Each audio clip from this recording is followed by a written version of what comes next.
Alma chapter 53. The principal task in controlling a large number of prisoners is to keep them continually occupied with a variety of tasks. And it came to pass that they did set guards over the prisoners of the Lamanites, and did compel them to go forth and bury their dead, yea, and also the dead of the Nephites who were slain. And Moroni placed men over them to guard them while they should perform their labors. This next verse tells us something about the relationship between the two great Nephite generals, Moroni and Lehi. And Moroni went to the city of Mulek with Lehi, and took command of the city, and gave it unto Lehi. Now behold, this Lehi was a man who had been with Moroni in the more part of all his battles. And he was a man like unto Moroni, and they rejoiced in each other's safety. Yea, they were beloved by each other, and also beloved by all the people of Nephi. Moroni's next chore for his prisoners was to turn the city of Bountiful into an impregnable fortress. And it came to pass that after the Lamanites had finished burying their dead and also the dead of the Nephites, they were marched back into the land Bountiful. And Teancum, by the orders of Moroni, caused that they should commence laboring in digging a ditch round about the land or the city Bountiful. And he caused that they should build a breastwork of timbers upon the inner bank of the ditch.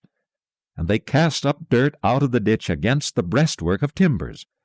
And thus they did cause the Lamanites to labor until they had encircled the city of Bountiful round about with a strong wall of timbers and earth to an exceeding height. And this city became an exceeding stronghold ever after. And in this city they did guard the prisoners of the Lamanites, yea, even within a wall which they had caused them to build with their own hands. Now Moroni was compelled to cause the Lamanites to labor, because it was easy to guard them while at their labor, and he desired all his forces when he should make an attack upon the Lamanites.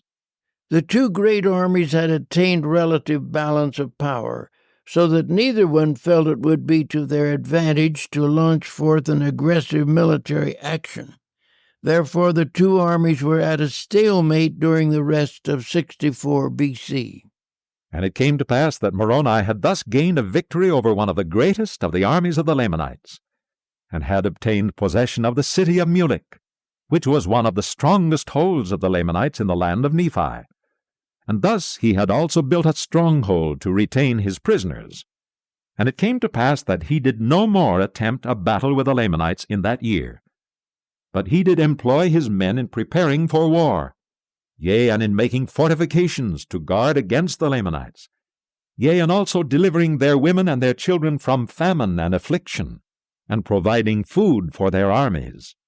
And now it came to pass that the armies of the Lamanites on the west sea south, while in the absence of Moroni on account of some intrigue amongst the Nephites, which caused dissensions amongst them, had gained some ground over the Nephites, yea, insomuch that they had obtained possession of a number of their cities in that part of the land. Now we learn that the greatest curse of the Nephites was their tendency to engage in continuous quarreling and dissension among themselves. As soon as Captain Moroni left the western front to support Teancum and Lehi, the Nephites on the western front began quarreling. As a result, the Lamanites gained an immediate advantage and several major victories.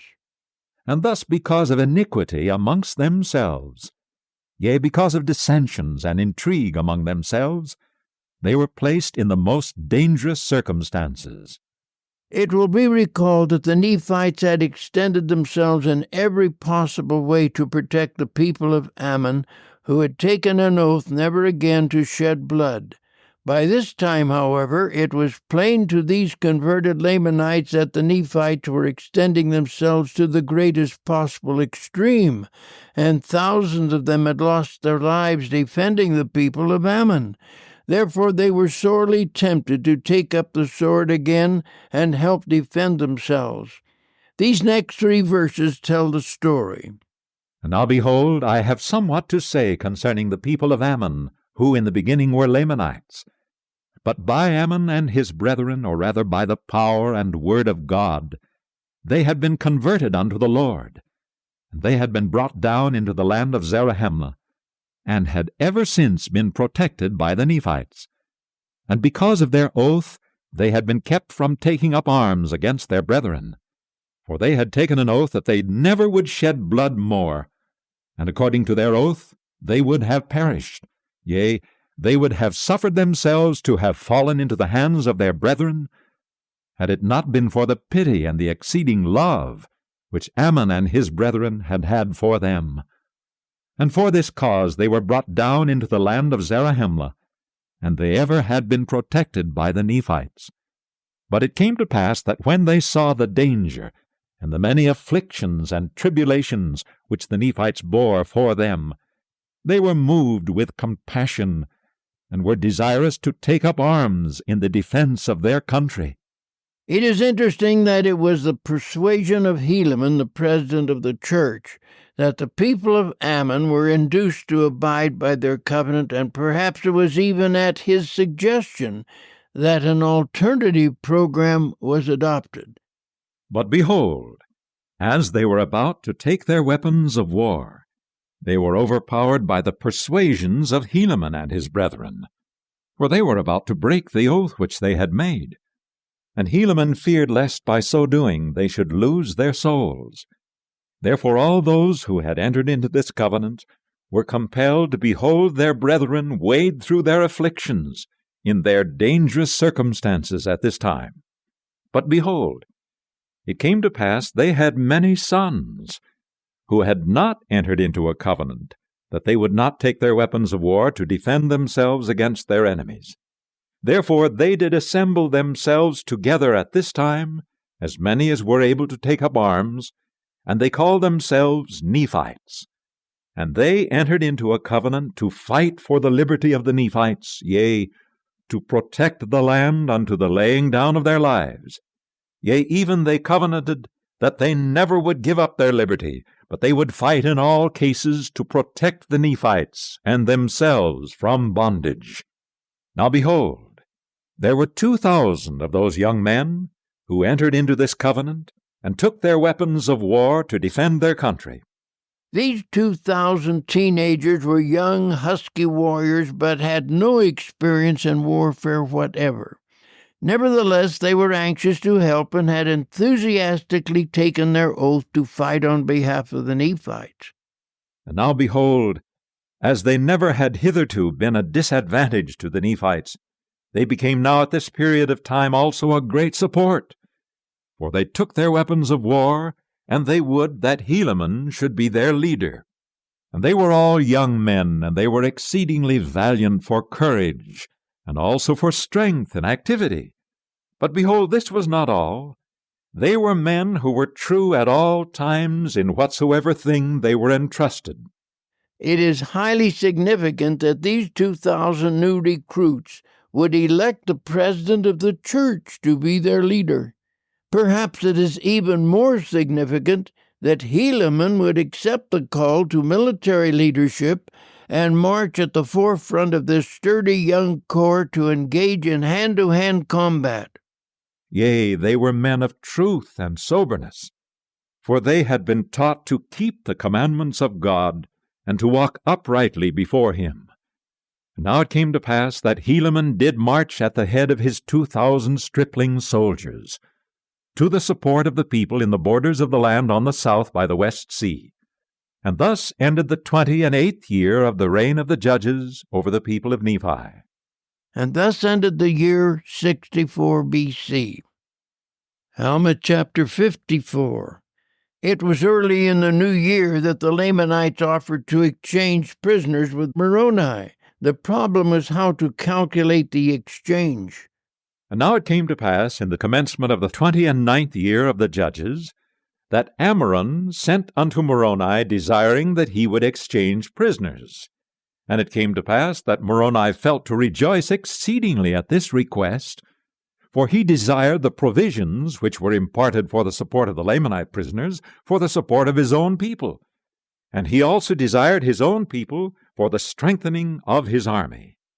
Now the Lamanites had taken many women and children, and there was not a woman nor a child among all the prisoners of Moroni or the prisoners whom Moroni had taken. Therefore Moroni resolved upon a stratagem to obtain as many prisoners of the Nephites from the Lamanites as it were possible. It was typical of Moroni to respond to the Lamanite proposal for an exchange of prisoners by first calling them to repentance and suggesting that they give up this war and return to their own lands. Therefore he wrote an epistle and sent it by the servant of Ammoron, the same who had brought an epistle to Moroni. Now these are the words which he wrote unto Ammoron, saying, Behold, Ammoron, I have written unto you somewhat concerning this war which ye have waged against my people, or rather which thy brother hath waged against them, and which ye are still determined to carry on after his death. Behold, I would tell you somewhat concerning the justice of God, and the sword of his almighty wrath, which doth hang over you, except ye repent, and withdraw your armies into your own lands, or the land of your possessions, which is the land of Nephi. Yea, I would tell you these things, if ye were capable of hearkening unto them. Yea, I would tell you concerning that awful hell that awaits to receive such murderers as thou and thy brother have been, except ye repent and withdraw your murderous purposes, and return with your armies to your own lands. But as ye have once rejected these things, and have fought against the people of the Lord, even so I may expect you will do it again. And now behold, we are prepared to receive you. Yea, and except you withdraw your purposes, behold, ye will pull down the wrath of that God whom you have rejected upon you, even to your utter destruction. But as the Lord liveth, our armies shall come upon you, except ye withdraw, and ye shall soon be visited with death. For we will retain our cities and our lands, yea, and we will maintain our religion and the cause of our God. But behold, it supposeth me that I talk to you concerning these things in vain, or it supposeth me that thou art a child of hell. Therefore I will close my epistle by telling you that I will not exchange prisoners, save it be on conditions that ye will deliver up a man and his wife and his children for one prisoner. If this be the case that ye will do it, I will exchange.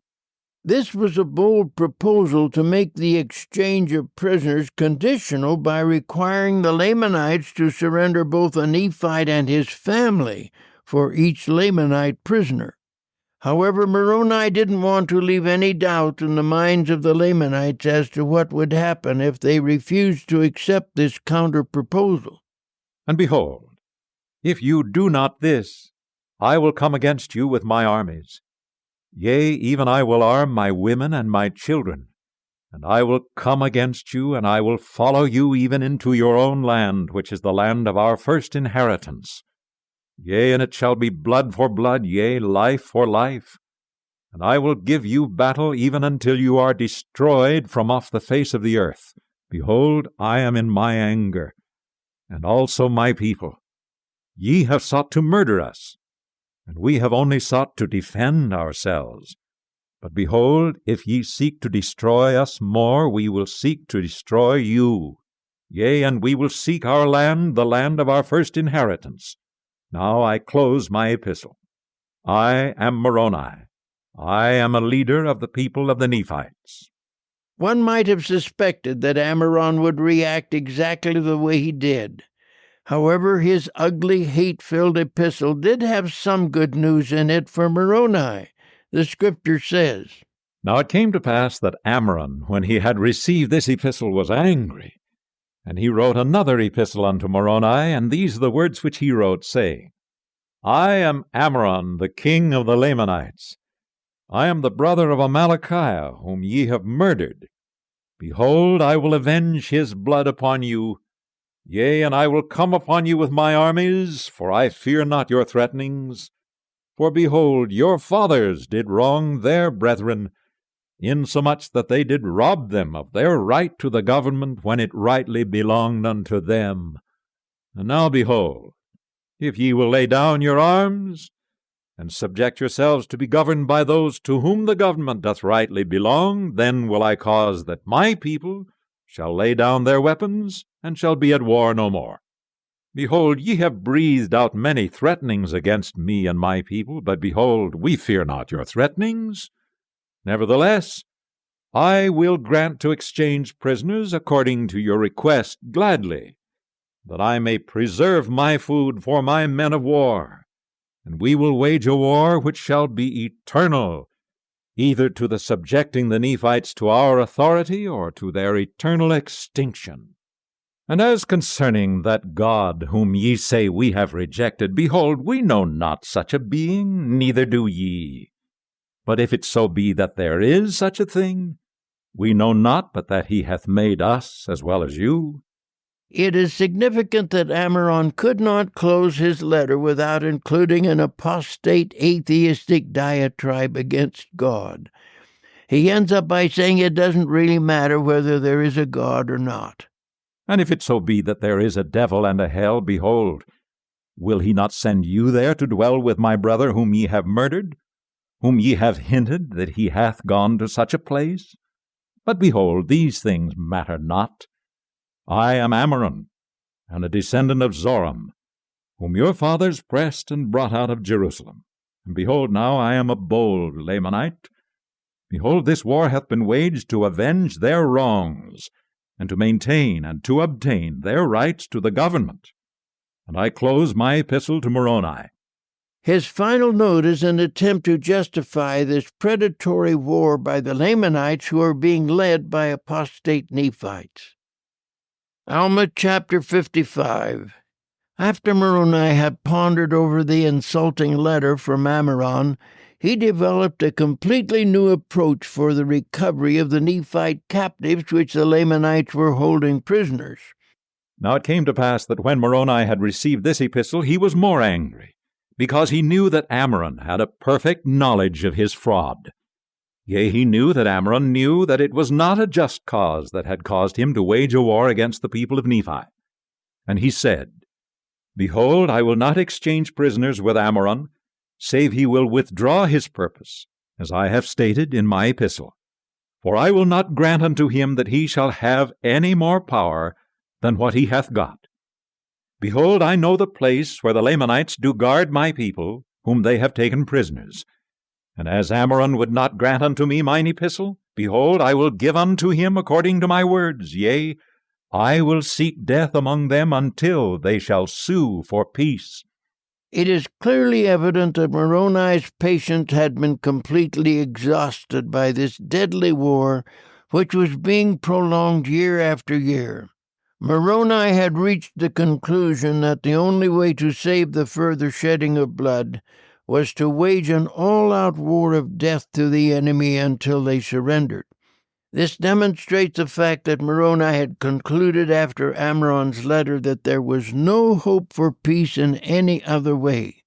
Moroni knew exactly how he would proceed to liberate a large segment of Nephite captives without having to exchange any Lamanite prisoners, which would only add to Amidst's strength. Here is an account of how he proceeded. And now it came to pass that when Moroni had said these words, he caused that a search should be made among his men, that perhaps he might find a man who was a descendant of Laman among them. And it came to pass that they found one, whose name was Laman, and he was one of the servants of the king, who was murdered by Amalickiah. Now Moroni caused that Laman and a small number of his men should go forth unto the guards who were over the Nephites. Now the Nephites were guarded in the city of Gid. Therefore Moroni appointed Laman, and caused that a small number of men should go with him. Now this was the first step in Moroni's strategy, and he instructed the Lamanites, who were Nephite allies, on the exact manner in which they should proceed. Here is the story. And when it was evening, Laman went to the guards who were over the Nephite, and behold, they saw him coming, and they hailed him. But he saith unto them, Fear not, behold, I am a Lamanite. Behold, we have escaped from the Nephites, and they sleep. And behold, we have taken of their wine, and brought with us. Now when the Lamanites heard these words, they received him with joy, And they said unto him, Give us of your wine, that we may drink. We are glad that ye have thus taken wine with you, for we are weary. But Laman said unto them, Let us keep of our wine till we go against the Nephites to battle. But this saying only made them more desirous to drink of the wine. For, said they, We are weary. Therefore let us take of the wine, and by we shall receive wine for our rations, which will strengthen us to go against the Nephites. And Laman said unto them, You may do according to your desires. It is rather amazing how enthusiastically the Lamanite guards responded to Moroni's strategy. Apparently Moroni was waiting in the vicinity, fully prepared to take action the moment it was safe to do so. And it came to pass that they did take of the wine freely, and it was pleasant to their taste. Therefore they took of it more freely, and it was strong, having been prepared in its strength. And it came to pass, they did drink and were merry, and by they were all drunken. And now when Laman and his men saw that they were all drunken, and were in a deep sleep, they returned to Moroni and told him all the things that had happened. And now this was according to the design of Moroni. And Moroni had prepared his men with weapons of war. And he sent to the city Gid, while the Lamanites were in a deep sleep and drunken, and cast in weapons of war unto the prisoners, insomuch that they were all armed, yea, even to their women, and all those of their children, as many as were able to use a weapon of war, when Moroni had armed all those prisoners. And all those things were done in a profound silence. But had they awakened the Lamanites, behold, they were drunken, and the Nephites could have slain them. But behold, this was not the desire of Moroni. He did not delight in murder or bloodshed, but he delighted in the saving of his people from destruction. And for this cause he might not bring upon him injustice. He would not fall upon the Lamanites and destroy them in their drunkenness. But he had obtained his desires. For he had armed those prisoners of the Nephites who were within the wall of the city, and had given them power to gain possession of those parts which were within the walls. And then he caused the men who were with him to withdraw a pace from them, and surround the armies of the Lamanites. It was almost unbelievable that Moroni's rather simple stratagem had set up the city of Gid for immediate conquest without the shedding of blood. An illustration of Moroni's ingenious scheme of furnishing arms to the Nephite prisoners will be found on page 104 of Volume 3. By this means Moroni captured the city and rescued all of the Nephite prisoners. It was a tremendous victory. Now behold, this was done in the night time, so that when the Lamanites awoke in the morning, they beheld that they were surrounded by the Nephites without, and that their prisoners were armed within. And thus they saw that the Nephites had power over them. And in these circumstances they found that it was not expedient that they should fight with the Nephites. Therefore their chief captains demanded their weapons of war, and they brought them forth and cast them at the feet of the Nephites, pleading for mercy. Now behold, this was the desire of Moroni. He took them prisoners of war, and took possession of the city, and caused that all the prisoners should be liberated who were Nephites. And they did join the army of Moroni, and were a great strength to his army. And it came to pass that he did cause the Lamanites, whom he had taken prisoners, that they should commence a labor in strengthening the fortifications round about the city Gid. And it came to pass that when he had fortified the city Gid, according to his desires, he caused that his prisoners should be taken to the city Bountiful, and he also guarded that city with an exceeding strong force. And it came to pass that they did, notwithstanding all the intrigues of the Lamanites, keep and protect all the prisoners whom they had taken, and also maintain all the ground and the advantage which they had retaken. There was nothing more revolting to the Lamanites than to have the Nephites begin to gain ground and increase their strength. They therefore tried to use the same tricks on the Nephites that had worked against them. But their various schemes, including the use of poisoned wine, was a total failure. And it came to pass that the Nephites began again to be victorious, and to reclaim their rights and their privileges. Many times did the Lamanites attempt to encircle them about by night, but in these attempts they did lose many prisoners. And many times did they attempt to administer of their wine to the Nephites, that they might destroy them with poison or with drunkenness. But behold, the Nephites were not slow to remember the Lord their God in this their time of affliction. They could not be taken in their snares. Yea, they would not partake of their wine, save they had first given to some of the Lamanite prisoners. And they were thus cautious that no poison should be administered among them. For if their wine would poison a Lamanite, it would also poison a Nephite, and thus they did try all their liquors. It is interesting that Moroni had the Lamanite prisoners serve as tasters of the wine captured from the Lamanites. By this means he prevented any of his own troops from being poisoned by captured wine. And now it came to pass that it was expedient for Moroni to make preparations to attack the city Morianton. For behold, the Lamanites had by their labors fortified the city Morianton until it had become an exceeding stronghold. And they were continually bringing new forces into that city, and also new supplies of provisions. And thus ended the 29th year of the reign of the judges over the people of Nephi. All of these activities had occupied a whole year. Now 63 B.C. came to a close. Alma chapter 56. And now it came to pass in the commencement of the 30th year of the reign of the judges, on the 2nd day in the 1st month, Moroni received an epistle from Helaman, stating the affairs of the people in that quarter of the land. It was near the beginning of the year 62 B.C. that Moroni received a letter from Helaman, the president of the church, who was deeply involved in the military action on the Western Front. Helaman first rehearsed the covenant of the converted Lamanites, who were called anti-Lehi Nephites, but who were later called the people of Ammon because he headed up the missionaries that converted them. And these are the words which he wrote, saying, My dearly beloved brother Moroni, as well in the Lord as in the tribulations of our warfare. Behold, my beloved brother, I have somewhat to tell you concerning our warfare in this part of the land. Behold, 2,000 of the sons of those men whom Ammon brought down out of the land of Nephi. Now ye have known that these were descendants of Laman, who was the eldest son of our father Lehi. Now I need not rehearse unto you concerning their traditions or their unbelief, for thou knowest concerning all these things. Therefore it sufficeth me that I tell you that 2,000 of these young men have taken their weapons of war, and would that I should be their leader.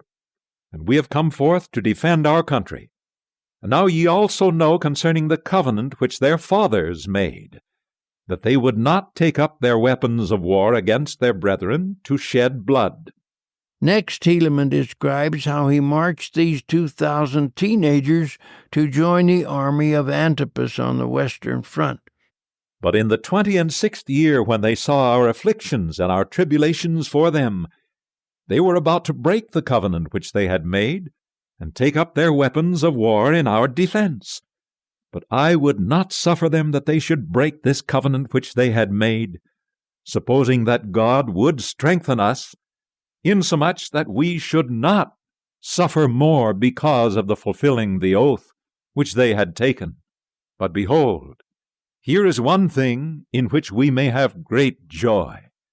For behold, in the 26th year, I, Helaman, did march at the head of these 2,000 young men to the city of Judea to assist Antipas, whom ye had appointed a leader over the people of that part of the land. Apparently Antipas was hard-pressed to hold the city of Judea because of the vast number of Lamanites who had the city under attack. Furthermore, they had killed the Nephite prisoners except for chief captains.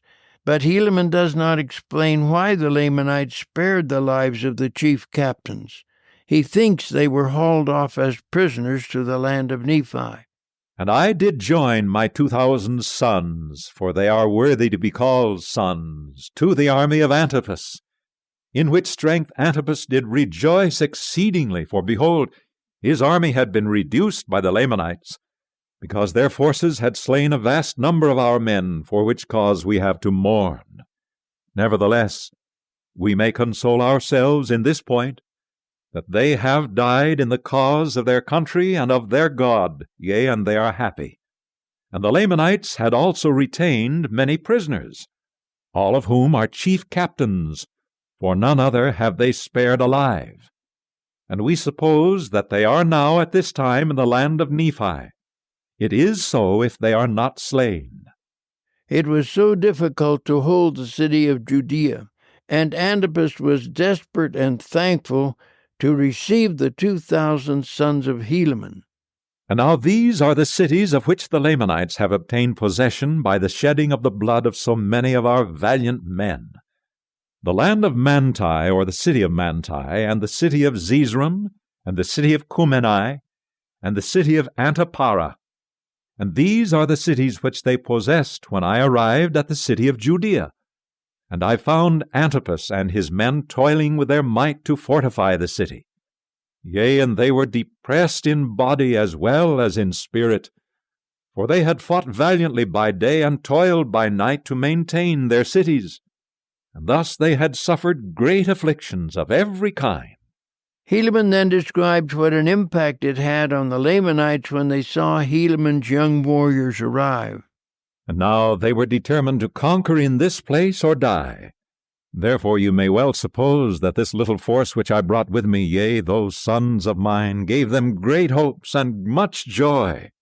And now it came to pass that when the Lamanites saw that Antipas had received a greater strength to his army, they were compelled by the orders of Ammoron to not come against the city of Judea or against us to battle.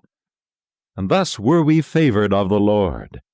For had they come upon us in this our weakness, they might have perhaps destroyed our little army, but thus were we preserved.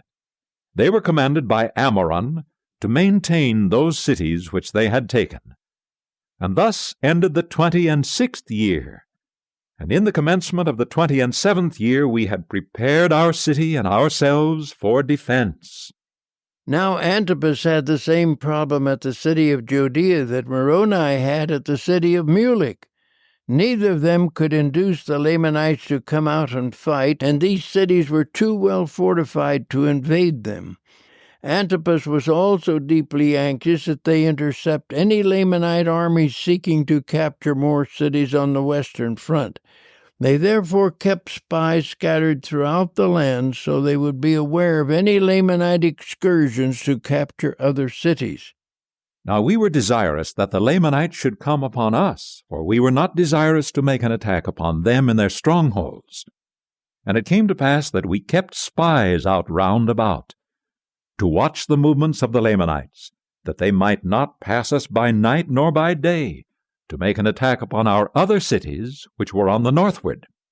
For we knew in those cities they were not sufficiently strong to meet them.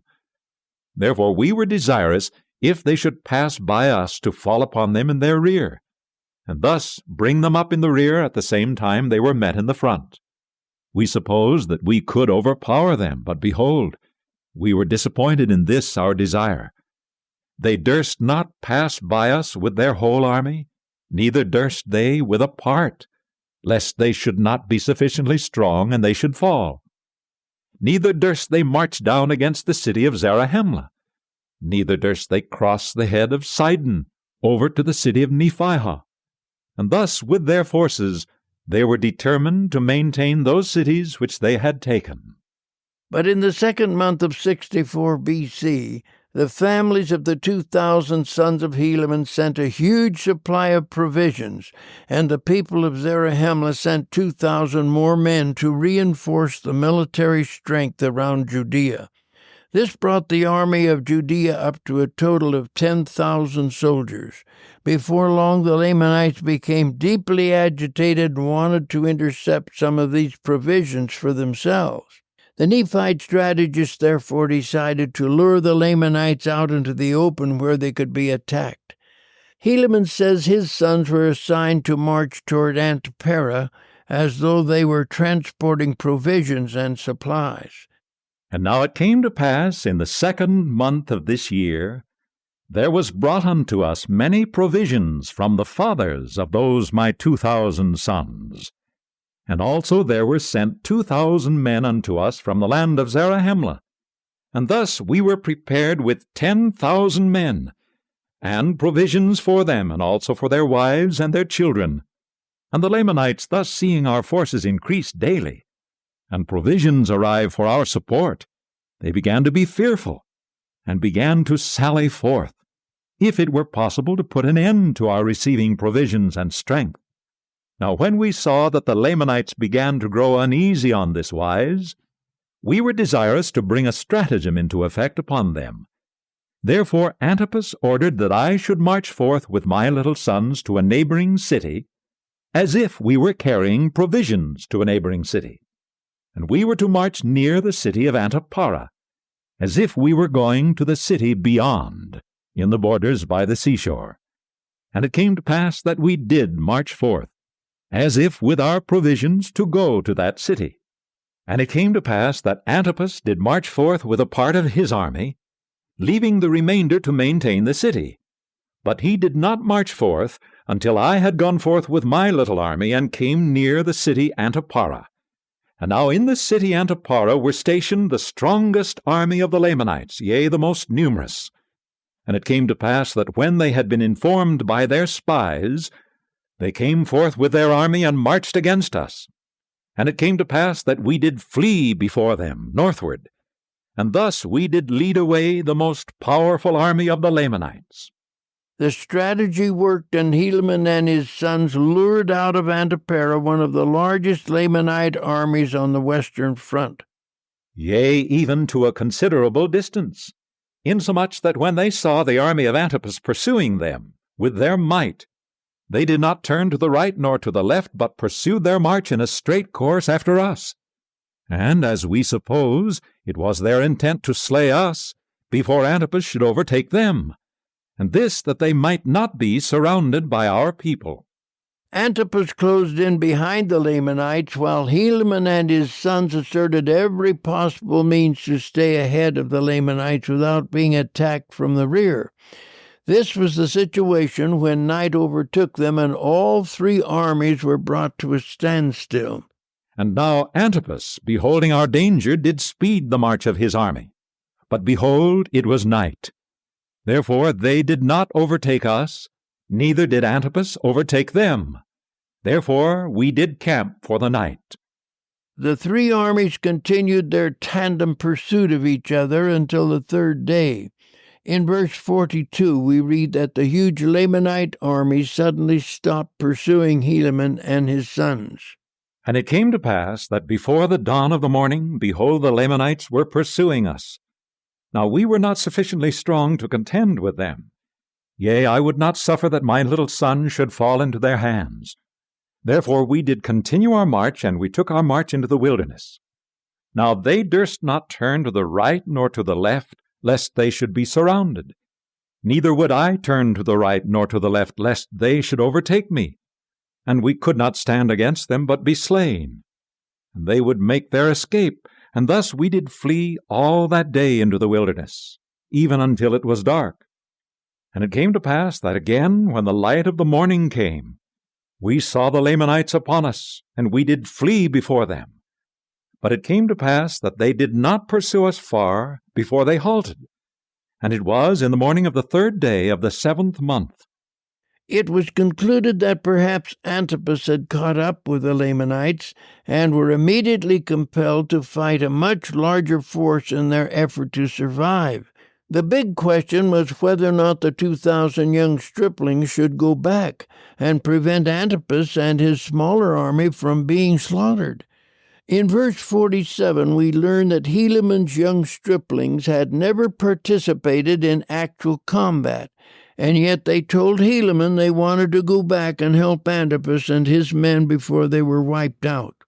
And now whether they were overtaken by Antipas, we knew not.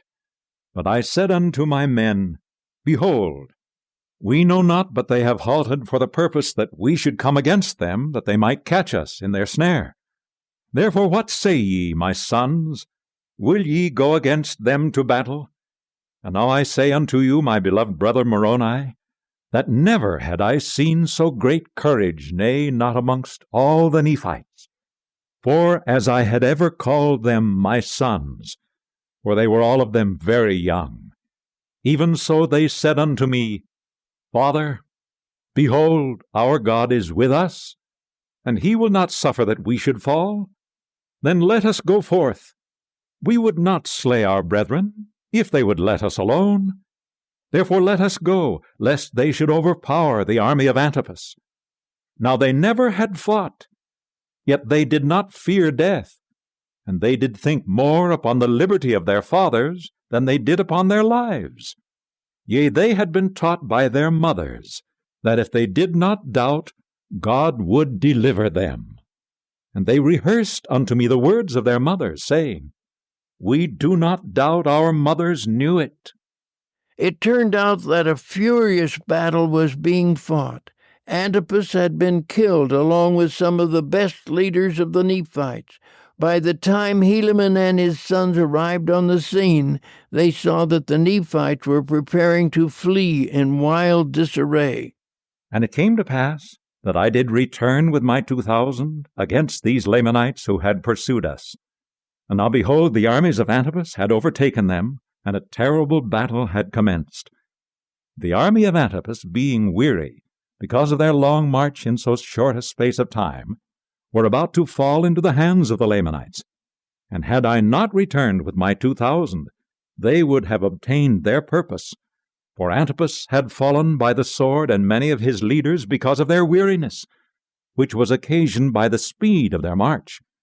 Therefore the men of Antipas, being confused because of the fall of their leaders, began to give way before the Lamanites. And it came to pass that the Lamanites took courage and began to pursue them. And thus were the Lamanites pursuing them with great vigor, when Helaman came upon their rear with his 2,000, and began to slay them exceedingly, insomuch that the whole army of the Lamanites halted, and turned upon Helaman. Now when the people of Antipas saw that the Lamanites had turned them about, they gathered together their men, and came again upon the rear of the Lamanites. And now it came to pass that we, the people of Nephi, the people of Antipas, and I with my 2,000, did surround the Lamanites, and did slay them. Yea, insomuch that they were compelled to deliver up their weapons of war, and also themselves as prisoners of war. It was amazing that when the sons of Helaman attacked the Lamanites from the rear, it allowed the army of Antipas to turn around, regroup, and attack from the other side. Soon the Lamanites were overwhelmed, and they surrendered. And now it came to pass that when they had surrendered themselves up unto us, behold, I numbered those young men who had fought with me, fearing lest there were many of them slain. But behold, to my great joy, there had not one soul of them fallen to the earth. Yea, and they had fought as if with the strength of God. Yea, never were men known to have fought with such miraculous strength, and with such mighty power did they fall upon the Lamanites, that they did frighten them. And for this cause did the Lamanites deliver themselves up as prisoners of war. It turned out that the fury of the young sons of Helaman was the most significant factor in overwhelming the determination of the Lamanites to continue fighting. And as we had no place for our prisoners, that we could guard them to keep them from the armies of the Lamanites, therefore we sent them to the land of Zarahemla, and a part of those men who were not slain of Antipas with them. And the remainder I took and joined them to my stripling Ammonites, and took our march back to the city of Judea. The Lamanite captives were so numerous that it was decided to send part of the survivors of the army of Antipas to Zarahemla with the prisoners, while the remainder of the army of Antipas and the sons of Helaman would proceed back to the city of Judea. Alma chapter 57. In this chapter, Helaman continues his report to Moroni. Now it came to pass that I received an epistle from Ammoron the king, stating that if I would deliver up those prisoners of war whom we had taken, that he would deliver up the city of Antiparah unto us. Helaman received an epistle from Ammoron, the Lamanite king, offering to surrender the city of Antiparah to the Nephites if they would return the large contingent of prisoners that were being transported to Zarahemla. The proposal was made to Helaman because now that Antipas had been slain, Helaman took over the leadership on the western front. He refused to return the prisoners to Amoron, but said the Nephite forces were sufficient to take Antiparah by direct assault. This threat was sufficient to send the Lamanite occupants of Antiparah in a wild scramble to get out of the city before the attack occurred. Thus the city of Antiparah fell into the hands of the Nephites without the shedding of blood. All of these events occurred in the year 64 B.C. But I sent an epistle unto the king, that we were sure our forces were sufficient to take the city of Antiparah by our force. And by delivering up the prisoners for that city, we should suppose ourselves unwise, and that we would only deliver up our prisoners on exchange. And Amram refused mine epistle, for he would not exchange prisoners. Therefore we began to make preparations to go against the city of Antiparah. But the people of Antiparah did leave the city, and fled to their other cities, which they had possession of, to fortify them. And thus the city of Antiparah fell into our hands. Early in 63 B.C., Helaman said he received a large supply of provisions and also additional troops to add to his army. This gave Helaman about 6,000 men. And the brothers of Helaman's sons had eagerly headed for the western front as soon as they were old enough to fight. This increased Helaman's sons by 60 additional young stalwarts. And thus ended the 28th year of the reign of the judges. And it came to pass that in the commencement of the 29th year, we received a supply of provisions and also an addition to our army from the land of Zarahemla, and from the land round about to the number of 6,000 men, besides 60 of the sons of the Ammonites who had come to join their brethren, my little band of 2,000. Now behold, we were strong, yea, and we had also a plenty of provisions brought unto us. With this additional strength, Helaman and the other Nephite leaders felt they could liberate the city of Cumeni.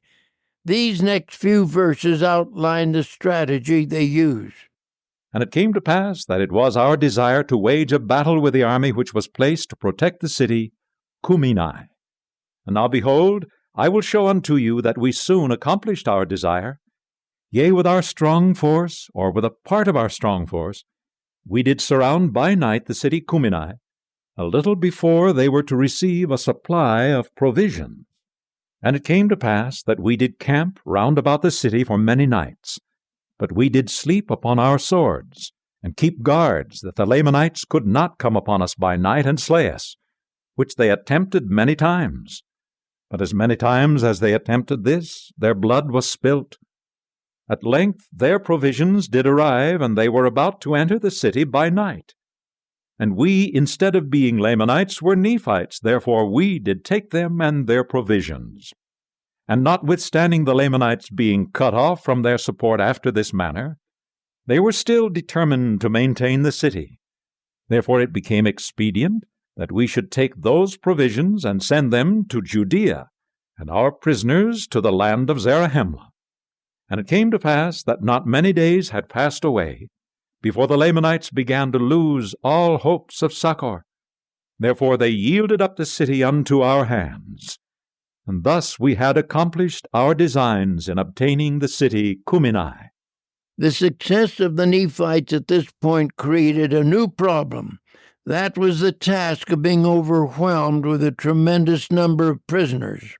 Of course, if the prisoners attacked their guards, they could be slain, but this was something the Nephites were anxious to avoid.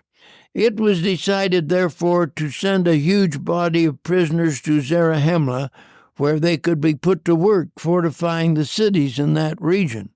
A goodly number of Nephite soldiers were sent to guard the prisoners en route to Zarahemla.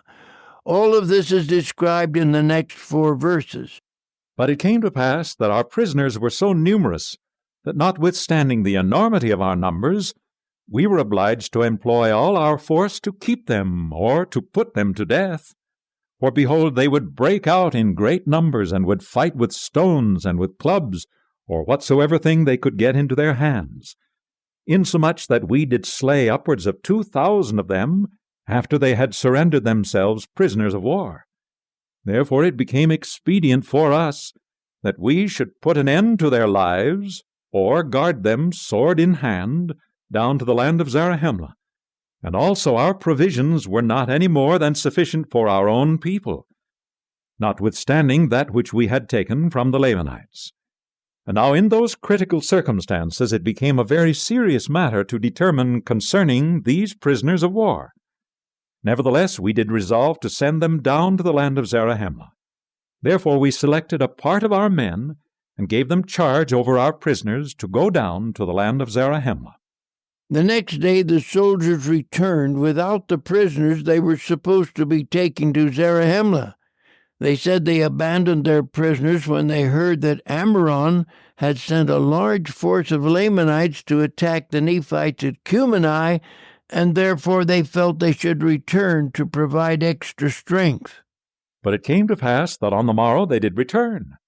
And now, behold, we did not inquire of them concerning the prisoners, for behold, the Lamanites were upon us, and they returned in season to save us from falling into their hands. For behold, Amidst had sent to their support a new supply of provisions, and also a numerous army of men. And it came to pass that those men whom we sent with the prisoners did arrive in season to check them, as they were about to overpower us. Until the new army of Amidst suddenly arrived, the Nephites had felt quite secure, but now they and the sons of Helaman were fighting for their very lives. In his letter to Moroni, Helaman describes the fierce fighting by the young sons of Helaman. But behold, my little band of 2,060 fought most desperately. Yea, they were firm before the Lamanites, and did administer death unto all those who opposed them.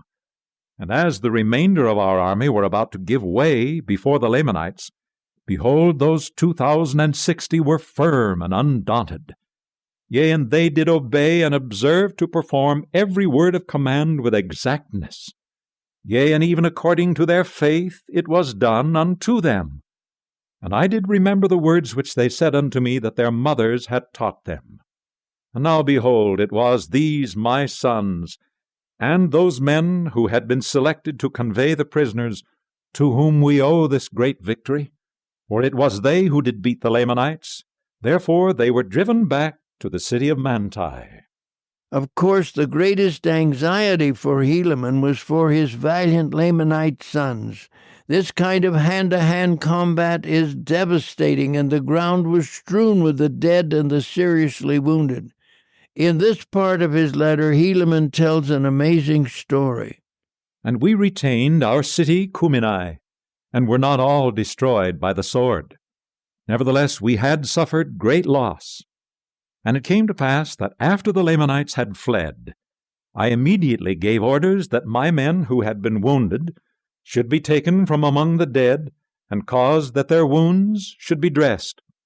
And it came to pass that there were 200 out of my 2,060 who had fainted because of the loss of blood. Nevertheless, according to the goodness of God, and to our great astonishment, and also the joy of our whole army, there was not one soul of them who did perish. Yea, and neither was there one soul among them who had not received many wounds. And now their preservation was astonishing to our whole army. Yea, that they should be spared, while there was 1,000 of our brethren who were slain. And we do justly ascribe it to the miraculous power of God, because of their exceeding faith in that which they had been taught to believe, that there was a just God, and whosoever did not doubt, that they should be preserved by his marvelous power. Now this was the faith of these of whom I have spoken. They are young, and their minds are firm, and they do put their trust in God continually. At the first opportunity, Helaman wanted to find out what had happened to the large contingent of prisoners that were being sent to Zarahemla. and why the army had abandoned them and suddenly returned to Cumini to help out in the nick of time. Here is what Helaman was told. And now it came to pass that after we had thus taken care of our wounded men, and had buried our dead, and also the dead of the Lamanites, who were many, behold, we did inquire of Gid concerning the prisoners whom they had started to go down to the land of Zarahemla with. Now Gid was the chief captain over the band who was appointed to guard them down to the land. And now these are the words which Gid said unto me. Behold, we did start to go down to the land of Zarahemla with our prisoners. And it came to pass that we did meet the spies of our armies, who had been sent out to watch the camp of the Lamanites. And they cried unto us, saying, Behold, the armies of the Lamanites are marching towards the city of Cumini, and behold, they will fall upon them, yea, and will destroy our people. And it came to pass that our prisoners did hear their cries, which caused them to take courage, and they did rise up in rebellion against us. Although the prisoners were not armed, they were so numerous that it was impossible to control the rebellion. Gid and his soldiers were therefore compelled to take the most extreme measure to save their lives. And it came to pass, because of their rebellion, we did cause that our swords should come upon them. And it came to pass that they did in a body run upon our swords, in the which the greater number of them were slain. And the remainder of them broke through and fled from us. And behold, when they had fled, and we could not overtake them, we took our march with speed towards the city Cumini. And behold, we did arrive in time that we might assist our brethren in preserving the city. And behold, we are again delivered out of the hands of our enemies. And blessed is the name of our God. For behold, it is He that has delivered us, yea, that has done this great thing for us. Helaman and all the survivors among the Nephites realized that they had escaped Ammoron's planned massacre at the sacrifice of many lives, and they had gained their victory by the very narrowest of margins. Helaman says he thanked God for preserving them. Now it came to pass that when I, Helaman, had heard these words of Gid, I was filled with exceeding joy because of the goodness of God in preserving us, that we might not all perish. Yea, and I trust that the souls of them who have been slain have entered into the rest of their God. Alma chapter 58. Now Helaman is coming to the conclusion of his epistle. In this segment of his letter, Helaman discloses his fear that the leaders in Zarahemla might have discontinued providing support for the armies in the field. He says it first became apparent when Helaman appealed for help so his armies could liberate the city of Manti. It was one of the strongest Lamanite cities, and Helaman needed help. And behold, now it came to pass that our next object was to obtain the city of Manti. But behold, there was no way that we could lead them out of the city by our small bands. For behold, they remembered that which we had hitherto done, therefore we could not decoy them away from their strongholds. And they were so much more numerous than was our army, that we durst not go forth and attack them in their strongholds. Yea, and it became expedient that we should employ our men to the maintaining those parts of the land which we had regained of our possessions. Therefore it became expedient that we should wait, that we might receive more strength from the land of Zarahemla, and also a new supply of provisions. And it came to pass that I thus did send an embassy to the governor of our land, to acquaint him concerning the affairs of our people. And it came to pass that we did wait to receive provisions and strength from the land of Zarahemla. But behold, this did profit us but little, for the Lamanites were also receiving great strength from day to day, and also many provisions. And thus were our circumstances at this period of time. And the Lamanites were sallying forth against us from time to time, resolving by stratagem to destroy us. Nevertheless, we could not come to battle with them, because of their retreats and their strongholds. And it came to pass that we did wait in these difficult circumstances for the space of many months, even until we were about to perish for the want of food. At the last moment, Helaman's troops surrounding the city of Manti did receive some food and 2,000 troops as reinforcements. But thereafter Helaman was greatly puzzled by the fact that they received no further help or any communication as to why all support from Zarahemla had ceased. But it came to pass that we did receive food, which was guarded to us by an army of 2,000 men to our assistance. And this is all the assistance which we did receive to defend ourselves and our country from falling into the hands of our enemies, yea, to contend with an enemy which was innumerable. And now the cause of these our embarrassments, or the cause why they did not send more strength unto us, we knew not. Therefore we were grieved, and also filled with fear, lest by any means the judgments of God should come upon our land, to our overthrow and utter destruction.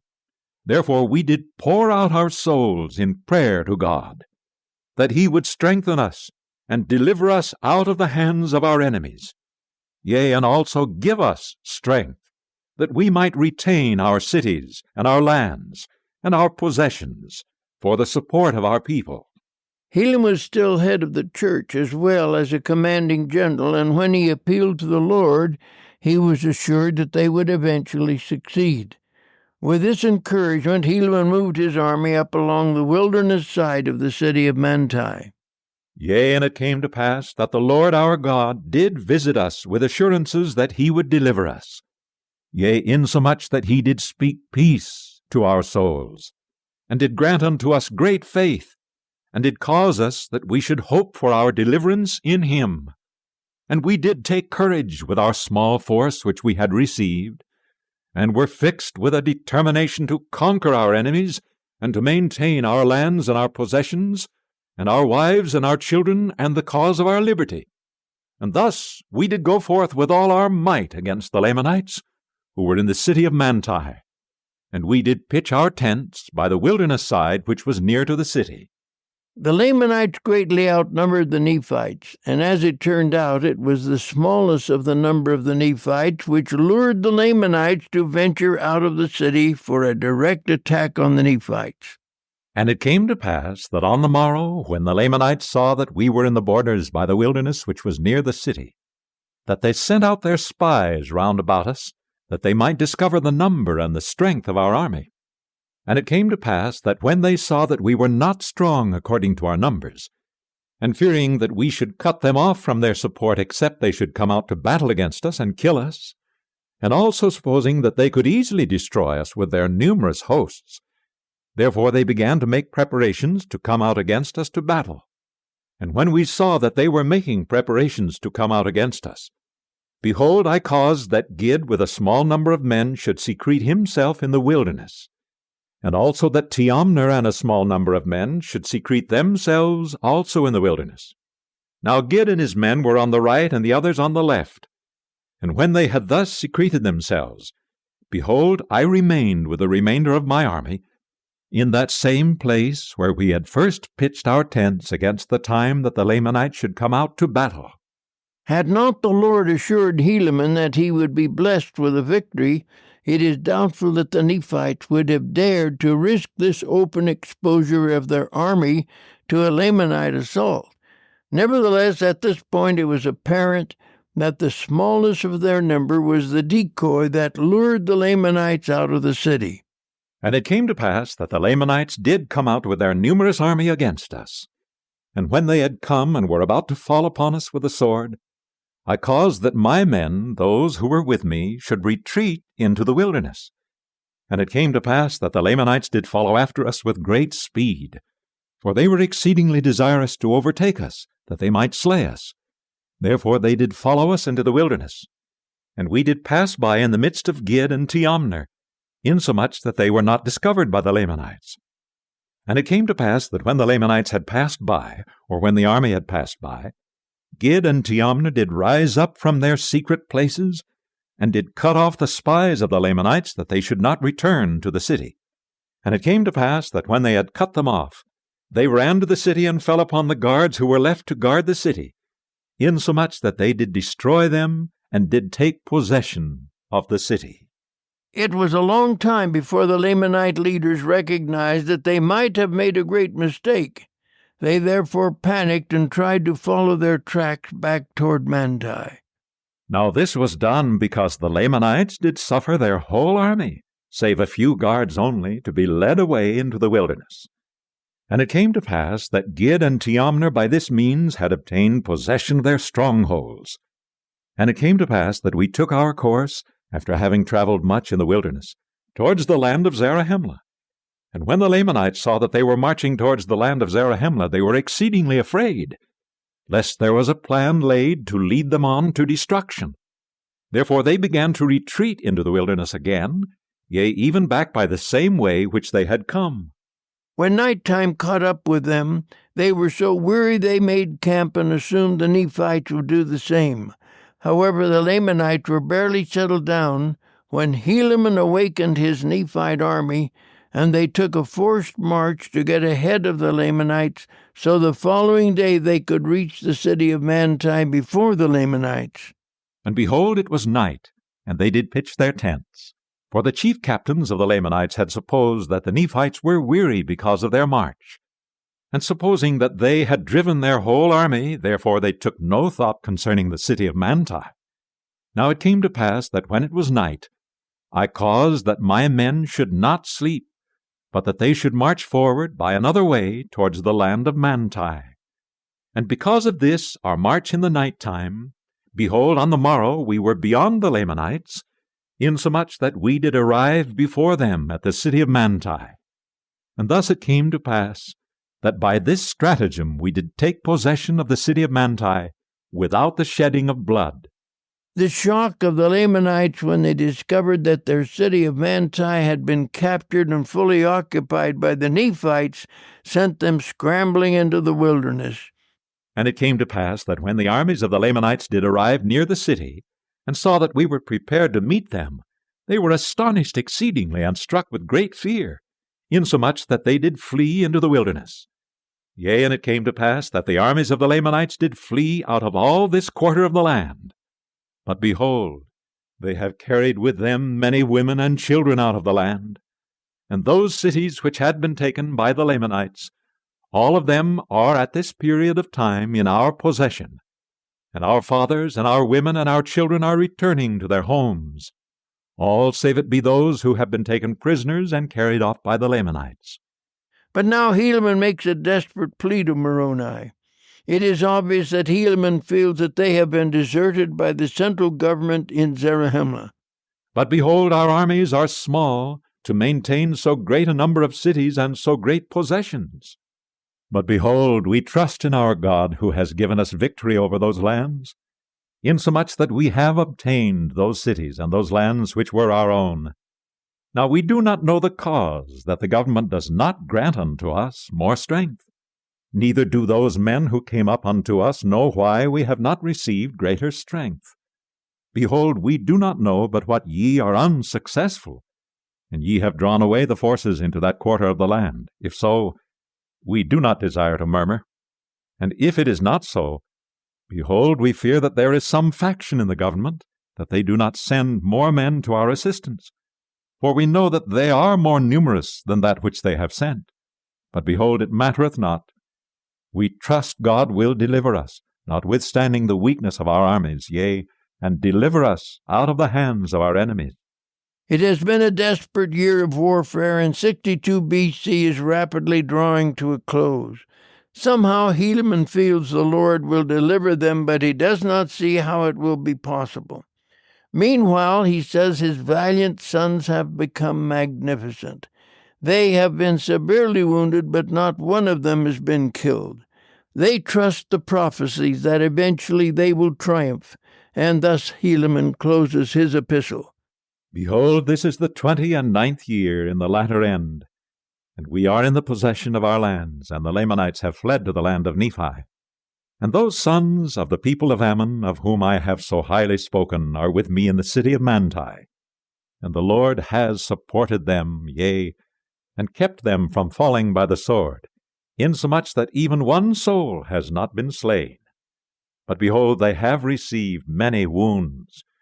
Nevertheless, they stand fast in that liberty wherewith God has made them free. And they are strict to remember the Lord their God from day to day. Yea, they do observe to keep his statutes and his judgments and his commandments continually. And their faith is strong in the prophecies concerning that which is to come. And now, my beloved brother Moroni, may the Lord our God, who has redeemed us and made us free, keep you continually in his presence. Yea, and may he favor this people, even that ye may have success in obtaining the possession of all that which the Lamanites have taken from us, which was for our support. Now behold, I close mine epistle. I am Helaman, the son of Alma. Alma chapter 59. This chapter is a letter from Moroni, but it is not a reply to Helaman's letter. Instead, it is a very angry letter to the chief judge Pahoran in Zarahemla. Moroni was excited over the success of Helaman on the western front, but very angry that the authorities in Zarahemla were not giving Helaman more support. It is interesting that in spite of this angry letter to Pahoran, he spread the good news in his own vicinity concerning the sensational success of Helaman and also his 2,060 sons, not one of whom had been killed. Now it came to pass in the 30th year of the reign of the judges over the people of Nephi, after Moroni had received and had read Helaman's epistle, he was exceedingly rejoiced because of the welfare, yea, the exceeding success which Helaman had had in obtaining those lands which were lost. Yea, and he did make it known unto all his people, in all the land round about in that part where he was, that they might rejoice also. After writing his angry letter to Pahoran, Moroni was so inspired by the miraculous success of the president of the church on the western front that Moroni resolved to begin liberating more cities on the eastern front. And it came to pass that he immediately sent an epistle to Pahoran, desiring that he should cause men to be gathered together to strengthen Helaman, or the armies of Helaman, insomuch that he might with ease maintain that part of the land which he had been so miraculously prospered in regaining. And it came to pass, when Moroni had sent this epistle to the land of Zarahemla, he began again to lay a plan that he might obtain the remainder of those possessions and cities which the Lamanites had taken from them. And it came to pass that while Moroni was thus making preparations to go against the Lamanites to battle, behold, the people of Nephihah, who were gathered together from the city of Moroni and the city of Lehi and the city of Morianton, were attacked by the Lamanites. It is interesting that many of the Lamanites who had fled from Manti and the Nephite armies of Helaman had crossed the Sidon River and joined the Lamanites on the east side of the river to attack the Nephites who occupied Nephihah. Yea, even those who had been compelled to flee from the land of Manti and from the land round about had come over and joined the Lamanites in this part of the land, and thus, being exceeding numerous, yea, and receiving strength from day to day, by the command of Ammoron they came forth against the people of Nephihah, and they did begin to slay them with an exceeding great slaughter. And their armies were so numerous that the remainder of the people of Nephihah were obliged to flee before them, and they came even and joined the army of Moroni.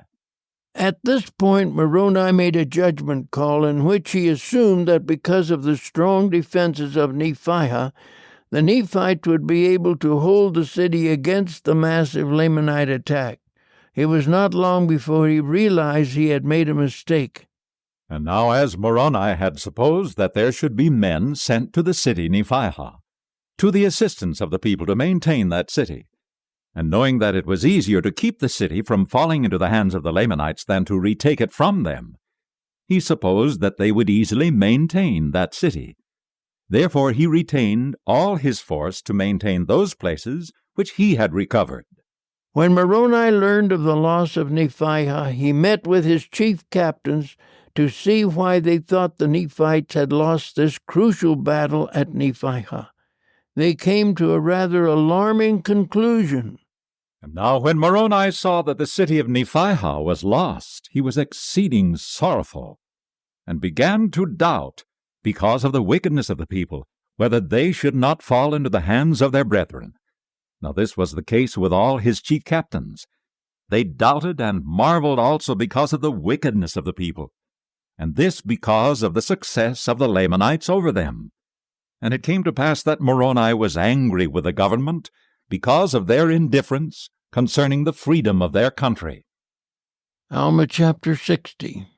Without waiting any longer for a reply from Pehoran, the chief judge, Moroni decided to write another letter to Pehoran, and this one was a real scorcher.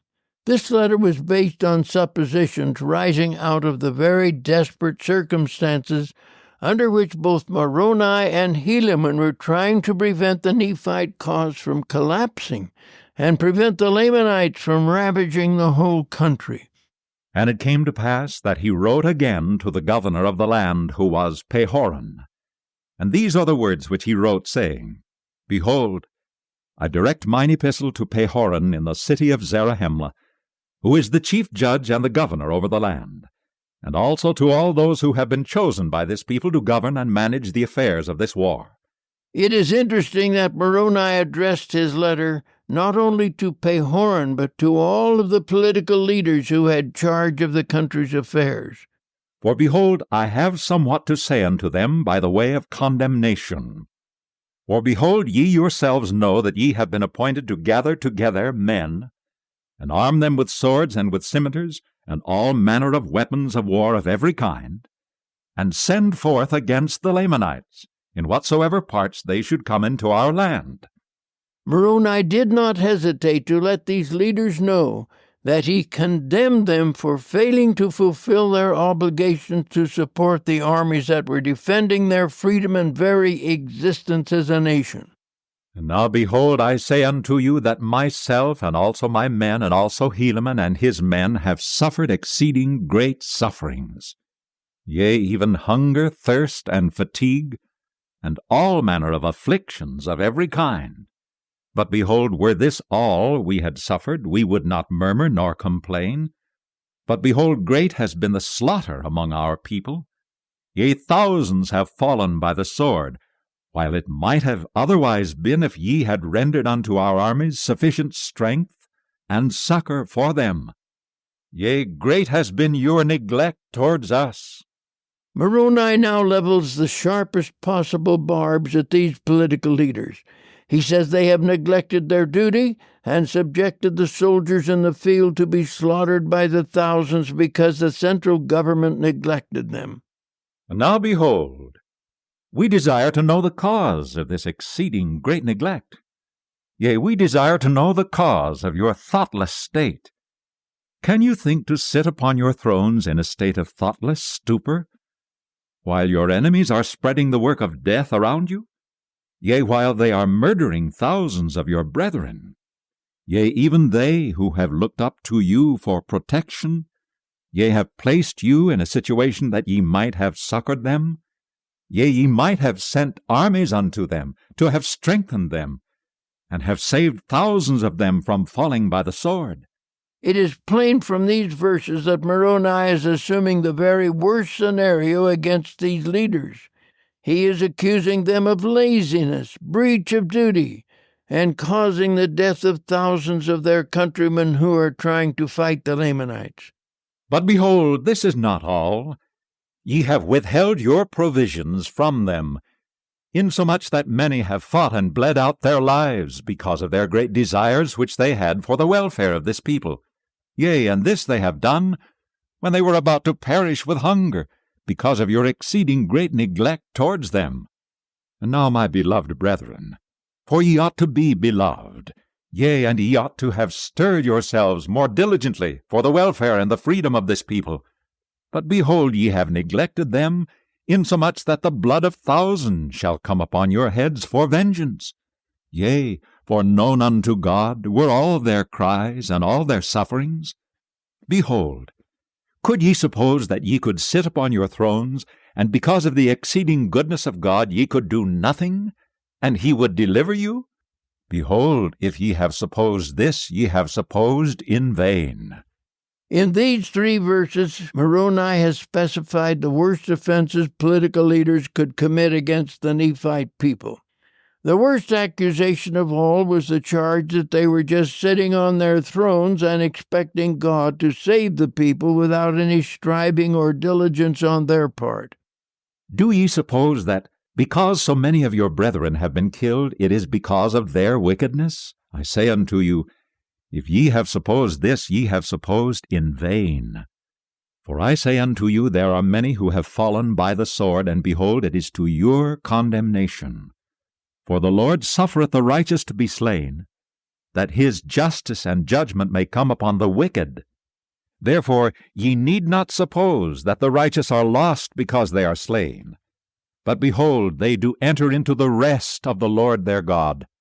Now behold, I say unto you, I fear exceedingly that the judgments of God will come upon this people because of their exceeding slothfulness, yea, even the slothfulness of our government, and their exceeding great neglect towards their brethren, yea, towards those who have been slain. For were it not for the wickedness which first commenced at our head, we could have withstood our enemies, that they could have gained no power over us. Moroni's anger is mounting with every paragraph. He says the judgments of God will come down upon the heads of the people of Zarahemla because of their slothfulness and failing to support the armies in the field. Now Moroni touches on a very bitter memory concerning the kingmen who had to be threatened with death before they would help in defense of the men, women, and children who were being slaughtered by the Lamanites. Yea, had it not been for the war which broke out among ourselves, yea, were it not for these kingmen who caused so much bloodshed among ourselves, yea, at the time we were contending among ourselves, if we had united our strength, as we hitherto have done, yea, had it not been for the desire of power and authority which those kingmen had over us, had they been true to the cause of our freedom, and united with us, and gone forth against our enemies, instead of taking up their swords against us, which was the cause of so much bloodshed among ourselves, yea, if we had gone forth against them in the strength of the Lord, we should have dispersed our enemies, for it would have been done according to the fulfilling of his word. Now Moroni allows a suspicion to creep into his letter, indicating that those who are running the country may have turned traitors and joined those who wanted to take over the country and govern it under a king. But behold, now the Lamanites are coming upon us, taking possession of our lands, and they are murdering our people with the sword, yea, our women and our children, and also carrying them away captive, causing them that they should suffer all manner of afflictions, and this because of the great wickedness of those who are seeking for power and authority, yea, even those kingmen. But why should I say much concerning this matter? For we know not but what ye yourselves are seeking for authority. We know not but what ye are also traitors to your country. Or is it that ye have neglected us because ye are in the heart of our country, and ye are surrounded by security, that ye do not cause food to be sent unto us, and also men to strengthen our armies? Moroni now decides to tell these wicked government officials how bitter and painful the judgments of God will be. He will pour out his judgments against them for sitting around in idleness, when they should have been supporting their suffering brethren on the field of battle. Have ye forgotten the commandments of the Lord your God? Yea, have ye forgotten the captivity of our fathers? Have ye forgotten the many times we have been delivered out of the hands of our enemies? Or do ye suppose that the Lord will still deliver us, while we sit upon our thrones and do not make use of the means which the Lord has provided for us? Yea, will ye sit in idleness, while ye are surrounded with thousands of those, yea, and tens of thousands who do also sit in idleness, while there are thousands round about in the borders of the land who are falling by the sword, yea, wounded and bleeding?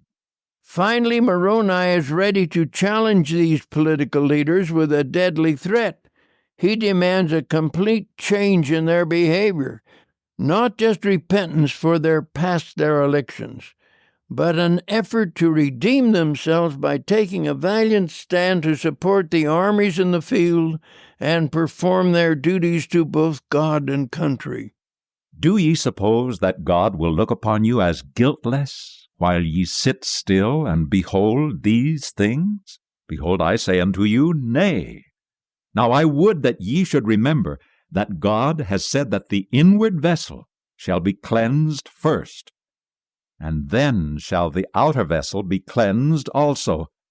And now except ye do repent of that which ye have done, and begin to be up and doing, and send forth food and men unto us, and also unto Helaman, that he may support those parts of our country which he has regained, and that we may also recover the remainder of our possessions in these parts. Behold, it will be expedient that we contend no more with the Lamanites, until we have first cleansed our inward vessel, yea, even the great head of our government. Beginning with verse 25, Moroni makes it very clear what he has decided to do if this change does not immediately take place.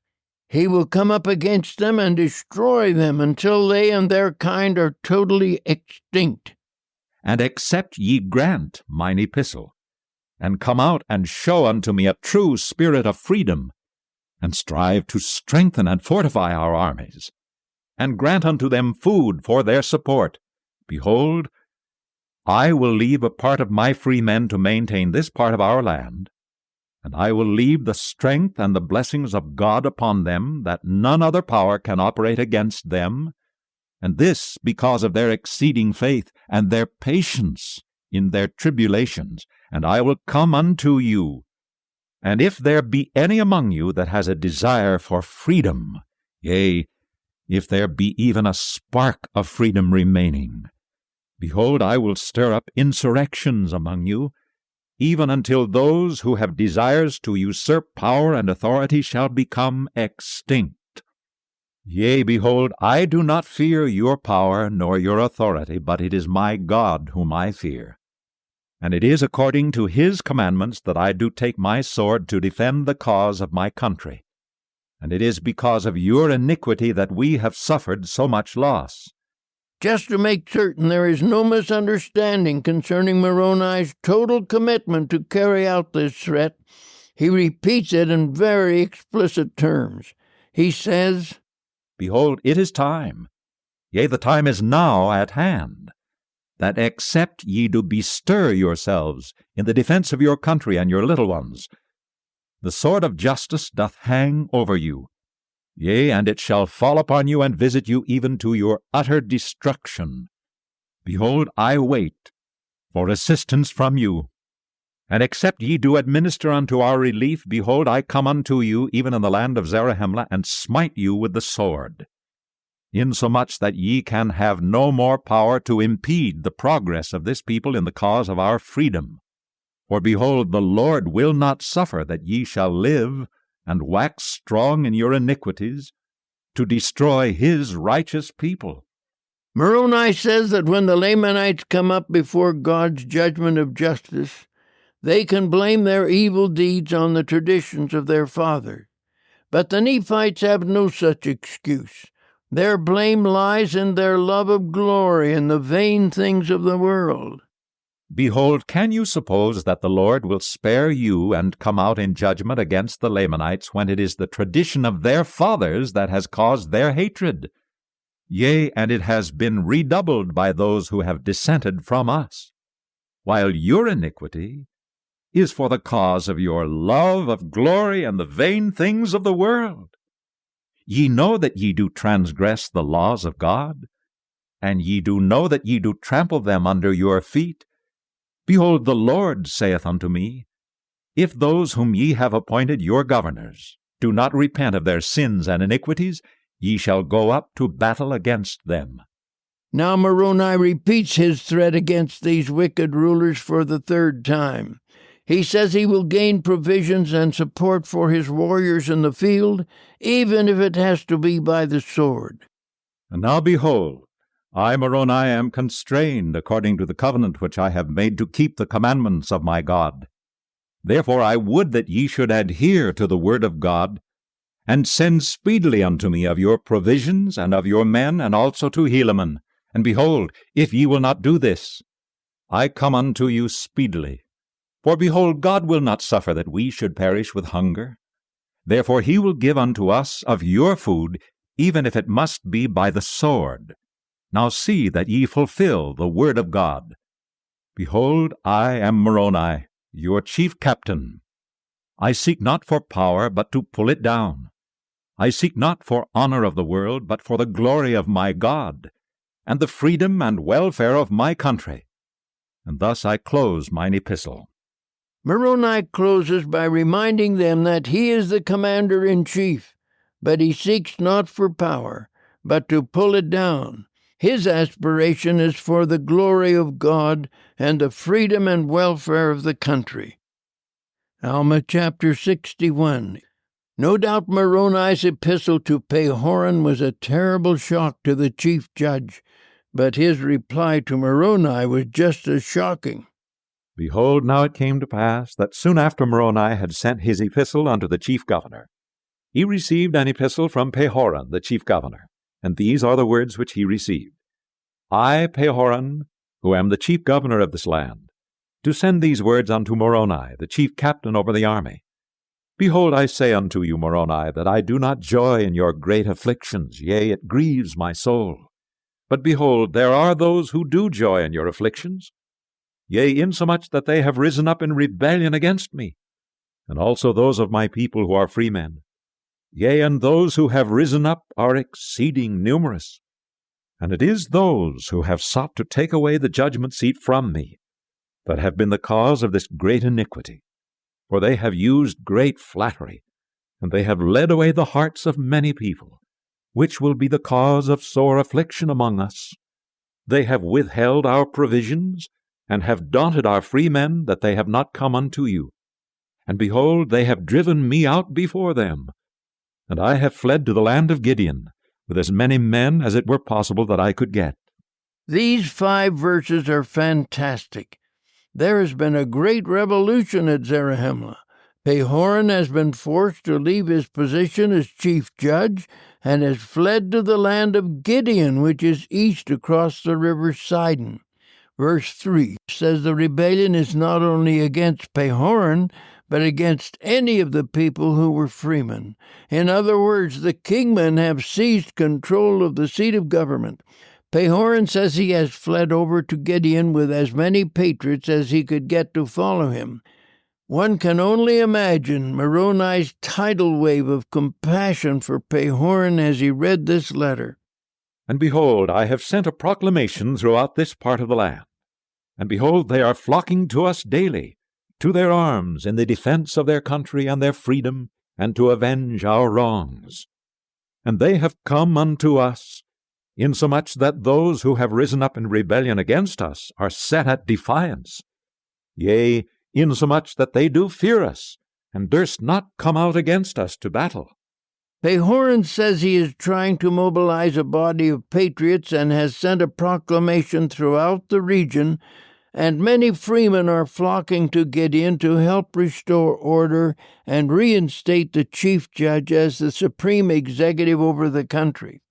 But meanwhile, the kingmen who occupied Zarahemla had apparently made an alliance with the Lamanites, and Amidst had been promised that he would be made king of all the land once the Lamanites had helped the kingmen conquer the Nephites. They have got possession of the land or the city of Zarahemla. They have appointed a king over them, and he hath written unto the king of the Lamanites, in the which he hath joined an alliance with him. In the which alliance he hath agreed to maintain the city of Zarahemla, which maintenance he supposeth will enable the Lamanites to conquer the remainder of the land. And he shall be placed king over this people, when they shall be conquered unto the Lamanites. But how did Pahoran react to all of those harsh things Moroni had written to him in his epistle? Pahoran's reaction was just what you would expect from a true servant of God. And now in your epistle you have censured me, but it mattereth not. I am not angry, but do rejoice in the greatness of your heart. I, Pahoran, do not seek for power, save only to retain my judgment seat, that I may preserve the rights and the liberty of my people.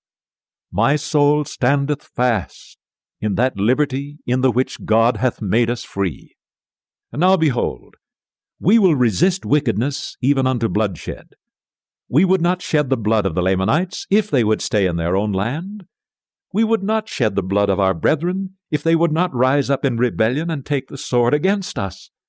We would subject ourselves to the yoke of bondage if it were requisite with the justice of God, or if he should command us so to do. But behold, he doth not command us that we shall subject ourselves to our enemies, but that we should put our trust in him, and he will deliver us. Pehoran's response to this letter was to call Moroni his beloved brother. Then he says they should resist evil together with their sword.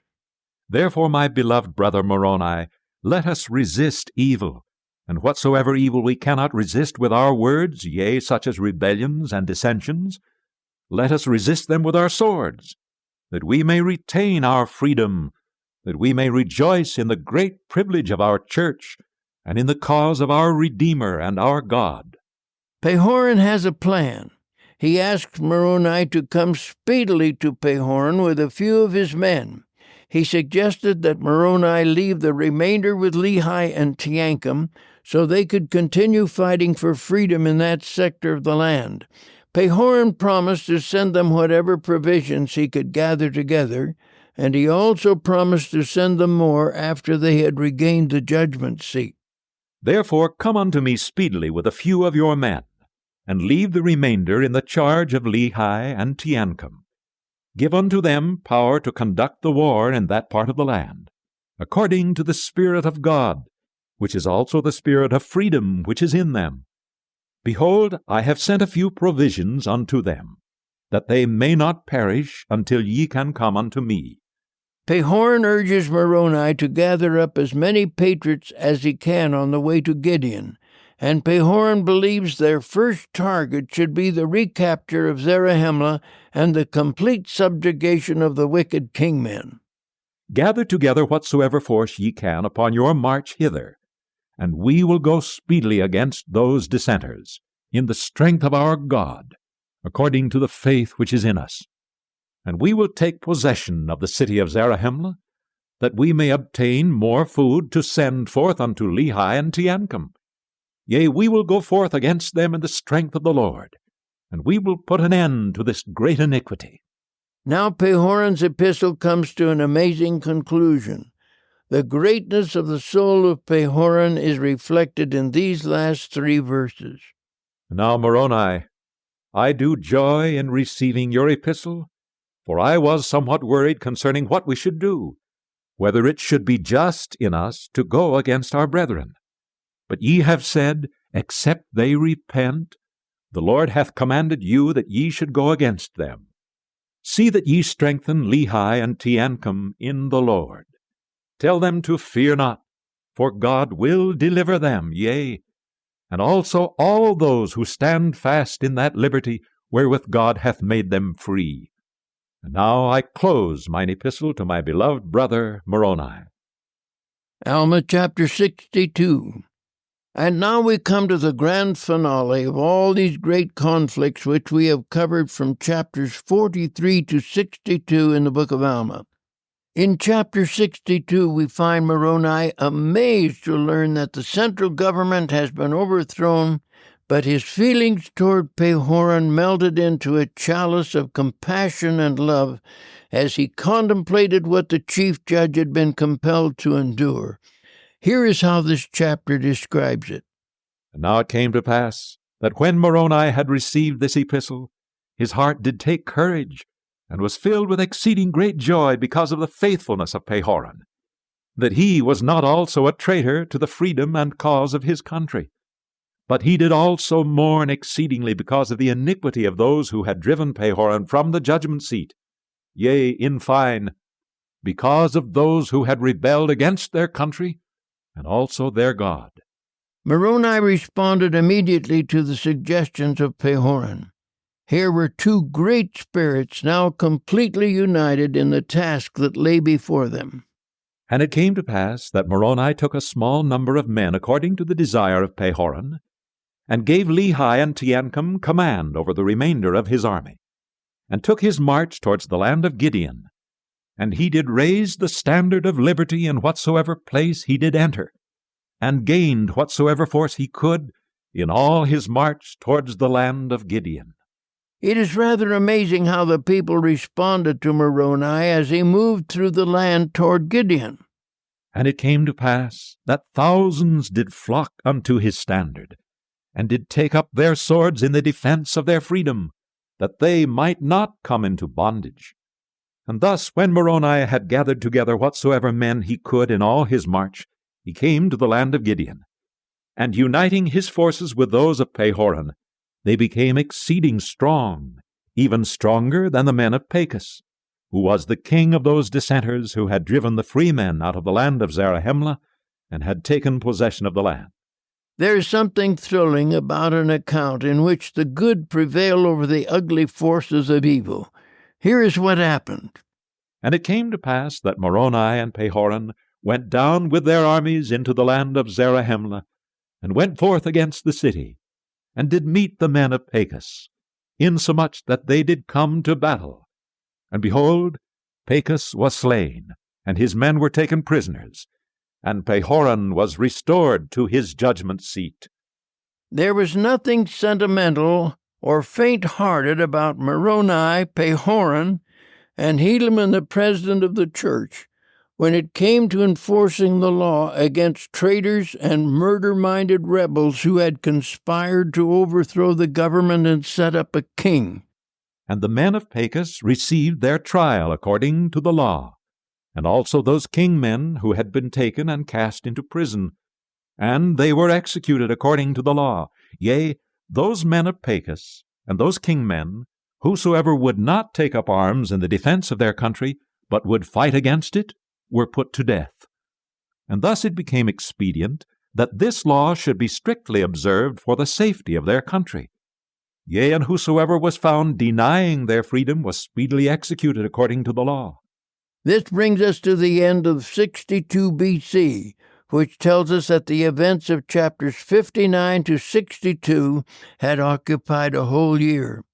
When a land has been infested by an enemy, the cleansing process requires courage as well as strong determination. In this verse it says that Moroni and Pehoran had inflicted death upon all those who were not true to the cause of freedom. And thus ended the 30th year of the reign of the judges over the people of Nephi. Moroni and Pehoran, having restored peace to the land of Zarahemla among their own people, having inflicted death upon all those who were not true to the cause of freedom. When the people saw how determined Moroni and Pehoran were to not only cleanse the land of traitors, but recruit large armies to liberate all the captive cities, it is evident that they were supported by volunteers who came forth by the thousands. And it came to pass in the commencement of the 31st year of the reign of the judges over the people of Nephi, Moroni immediately caused that provisions should be sent, and also an army of 6,000 men should be sent unto Helaman, to assist him in preserving that part of the land. And he also caused that an army of 6,000 men, with a sufficient quantity of food, should be sent to the armies of Lehi and Teancum. And it came to pass that this was done to fortify the land against the Lamanites. And it came to pass that Moroni and Pehoran, leaving a large body of men in the land of Zarahemla, took their march with a large body of men towards the land of Nephihah, being determined to overthrow the Lamanites in that city. When large companies of Lamanites were encountered as they marched across the country, they captured them and offered them the Moroni alternative: take the covenant for peace and freedom or die. And it came to pass that as they were marching towards the land, they took a large body of men of the Lamanites, and slew many of them, and took their provisions and their weapons of war. And it came to pass, after they had taken them, they caused them to enter into a covenant, that they would no more take up their weapons of war against the Nephites.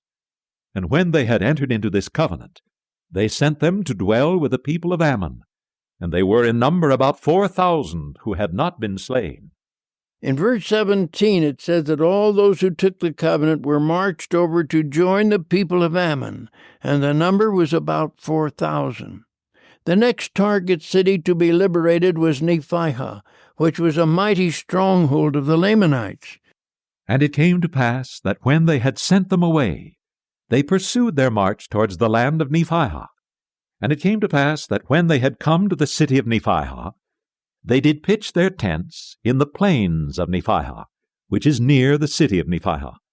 Now Moroni was desirous that the Lamanites should come out to battle against them upon the plains. But the Lamanites, knowing of their exceeding great courage, and beholding the greatness of their numbers, therefore they durst not come out against them, therefore they did not come to battle in that day. And when the night came, Moroni went forth in the darkness of the night, and came upon the top of the wall to spy out in what part of the city the Lamanites did camp with their army. The Nephite army was certainly no place for cowards or men with timid hearts. And it came to pass that they were on the east by the entrance, and they were all asleep.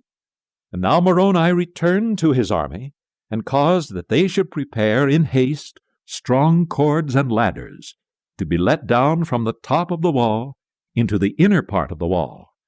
And it came to pass that Moroni caused that his men should march forth, and come upon the top of the wall, and let themselves down into that part of the city, yea, even on the west, where the Lamanites did not camp with their armies. And it came to pass that they were all let down into the city by night, by the means of their strong cords and their ladders. Thus, when the morning came, they were all within the walls of the city. When the Lamanites awakened to find their city occupied by a host of Nephites, they could have saved their lives by simply surrendering. But in a state of complete panic, they tried to escape from the city. This resulted in many Lamanites being killed, but the Nephites finally found themselves in complete possession of Nephihah without losing the life of a single Nephite. And now, when the Lamanites awoke and saw that the armies of Moroni were within the walls, they were affrighted exceedingly, insomuch that they did flee out by the pass. And now, when Moroni saw that they were fleeing before him, he did cause that his men should march forth against them, and slew many, and surrounded many others, and took them prisoners. And the remainder of them fled into the land of Moroni, which was in the borders by the seashore. Thus had Moroni and Pehoran obtained the possession of the city of Nephihah without the loss of one soul, and there were many of the Lamanites who were slain. It was well known among the Lamanites that they could save their lives by surrendering and asking to be allowed to join the people of Ammon, who were all Lamanite converts. For these Lamanite prisoners who followed this course to save their lives, there was a complete change of lifestyle. Now it came to pass that many of the Lamanites that were prisoners were desirous to join the people of Ammon and become a free people. And it came to pass that as many as were desirous, unto them it was granted according to their desires. Therefore all the prisoners of the Lamanites did join the people of Ammon, and did begin to labor exceedingly, tilling the ground, raising all manner of grain, and flocks and herds of every kind. And thus were the Nephites relieved from a great burden, yea, insomuch that they were relieved from all the prisoners of the Lamanites. Moroni's ambition was to now cleanse the Lamanites out of the cities along the eastern seashore. These were the cities that were captured by the Lamanites during the time the kingmen among the Nephites were trying to seize power. Moroni never forgave them for their treachery. It was during the internal struggle between the freemen and the kingmen that the Lamanites captured at least 6 major cities along the sea east. Moroni's strategy was to pound the Lamanites on the south, while Lehi and Teancum pressured them from the north. This resulted in the Lamanites being gradually concentrated in the land of Moroni, with Ammoron, the apostate Nephite king, at their head. Now it came to pass that Moroni, after he had obtained possession of the city of Nephihah, having taken many prisoners, which did reduce the armies of the Lamanites exceedingly, and having regained many of the Nephites who had been taken prisoners, which did strengthen the army of Moroni exceedingly, therefore Moroni went forth from the land of Nephihah to the land of Lehi. And it came to pass that when the Lamanites saw that Moroni was coming against them, they were again frightened and fled before the army of Moroni. And it came to pass that Moroni and his army did pursue them from city to city, until they were met by Lehi and Teancum. And the Lamanites fled from Lehi and Teancum, even down upon the borders by the seashore, until they came to the land of Moroni. And the armies of the Lamanites were all gathered together, insomuch that they were all in one body in the land of Moroni. Now Amoron, the king of the Lamanites, was also with them. And it came to pass that Moroni and Lehi and Teancum did encamp with their armies round about in the borders of the land of Moroni, insomuch that the Lamanites were encircled about in the borders by the wilderness on the south, and in the borders by the wilderness on the east. The exhausted Lamanites camped for the night, and so did the Nephites. Only one Nephite remained awake. He had a plan that would change the whole course of the war. And thus they did encamp for the night. For behold, the Nephites and the Lamanites also were weary because of the greatness of the march. Therefore they did not resolve upon any stratagem in the night time, save it were Teancum. For he was exceedingly angry with Amoron, insomuch that he considered that Amoron and Amalekiah his brother had been the cause of this great and lasting war between them and the Lamanites, which had been the cause of so much war and bloodshed, yea, and so much famine. And it came to pass that Teancum, in his anger, did go forth into the camp of the Lamanites, and did let himself down over the walls of the city. And he went forth with a cord from place to place, insomuch that he did find the king. And he did cast a javelin at him, which did pierce him near the heart. But behold, the king did awake his servant before he died, insomuch that they did pursue Teancum, and slew him. The death of the wicked king Amoron was a great triumph, but the death of the heroic Teancum was a supreme tragedy. Now it came to pass that when Lehi and Moroni knew that Teancum was dead, they were exceeding sorrowful. For behold, he had been a man who had fought valiantly for his country, yea, a true friend to liberty, and he had suffered very many exceedingly sore afflictions. But behold, he was dead, and had gone the way of all the earth. One can well imagine the feelings of Moroni as he led the Nephite armies into battle the following day. The anger of the Nephites in avenging the life of Teancum was so fierce that the Lamanites scrambled into the south wilderness and headed for their own land. This horrible war was finally over. It was now 60 B.C. Now it came to pass that Moroni marched forth on the morrow, and came upon the Lamanites, insomuch that they did slay them with a great slaughter, and they did drive them out of the land, and they did flee, even that they did not return at that time against the Nephites. And thus ended the 31st year of the reign of the judges over the people of Nephi. And thus they had had wars, and bloodsheds, and famine, and affliction for the space of many years. And there had been murders, and contentions, and dissensions, and all manner of iniquity among the people of Nephi. Nevertheless, for the righteous' sake, yea, because of the prayers of the righteous, they were spared. However, this war had left permanent scars on the Nephite people. Nevertheless, the hardships of the war had caused many to humble themselves, and for the sake of the righteous, the Nephite leaders labored mightily to restore peace in the land. But behold, because of the exceeding great length of the war between the Nephites and the Lamanites, many had become hardened because of the exceeding great length of the war, and many were softened because of their afflictions, insomuch that they did humble themselves before God, even in the depth of humility. And it came to pass that after Moroni had fortified those parts of the land which were most exposed to the Lamanites, until they were sufficiently strong, he returned to the city of Zarahemla. And also Helaman returned to the place of his inheritance.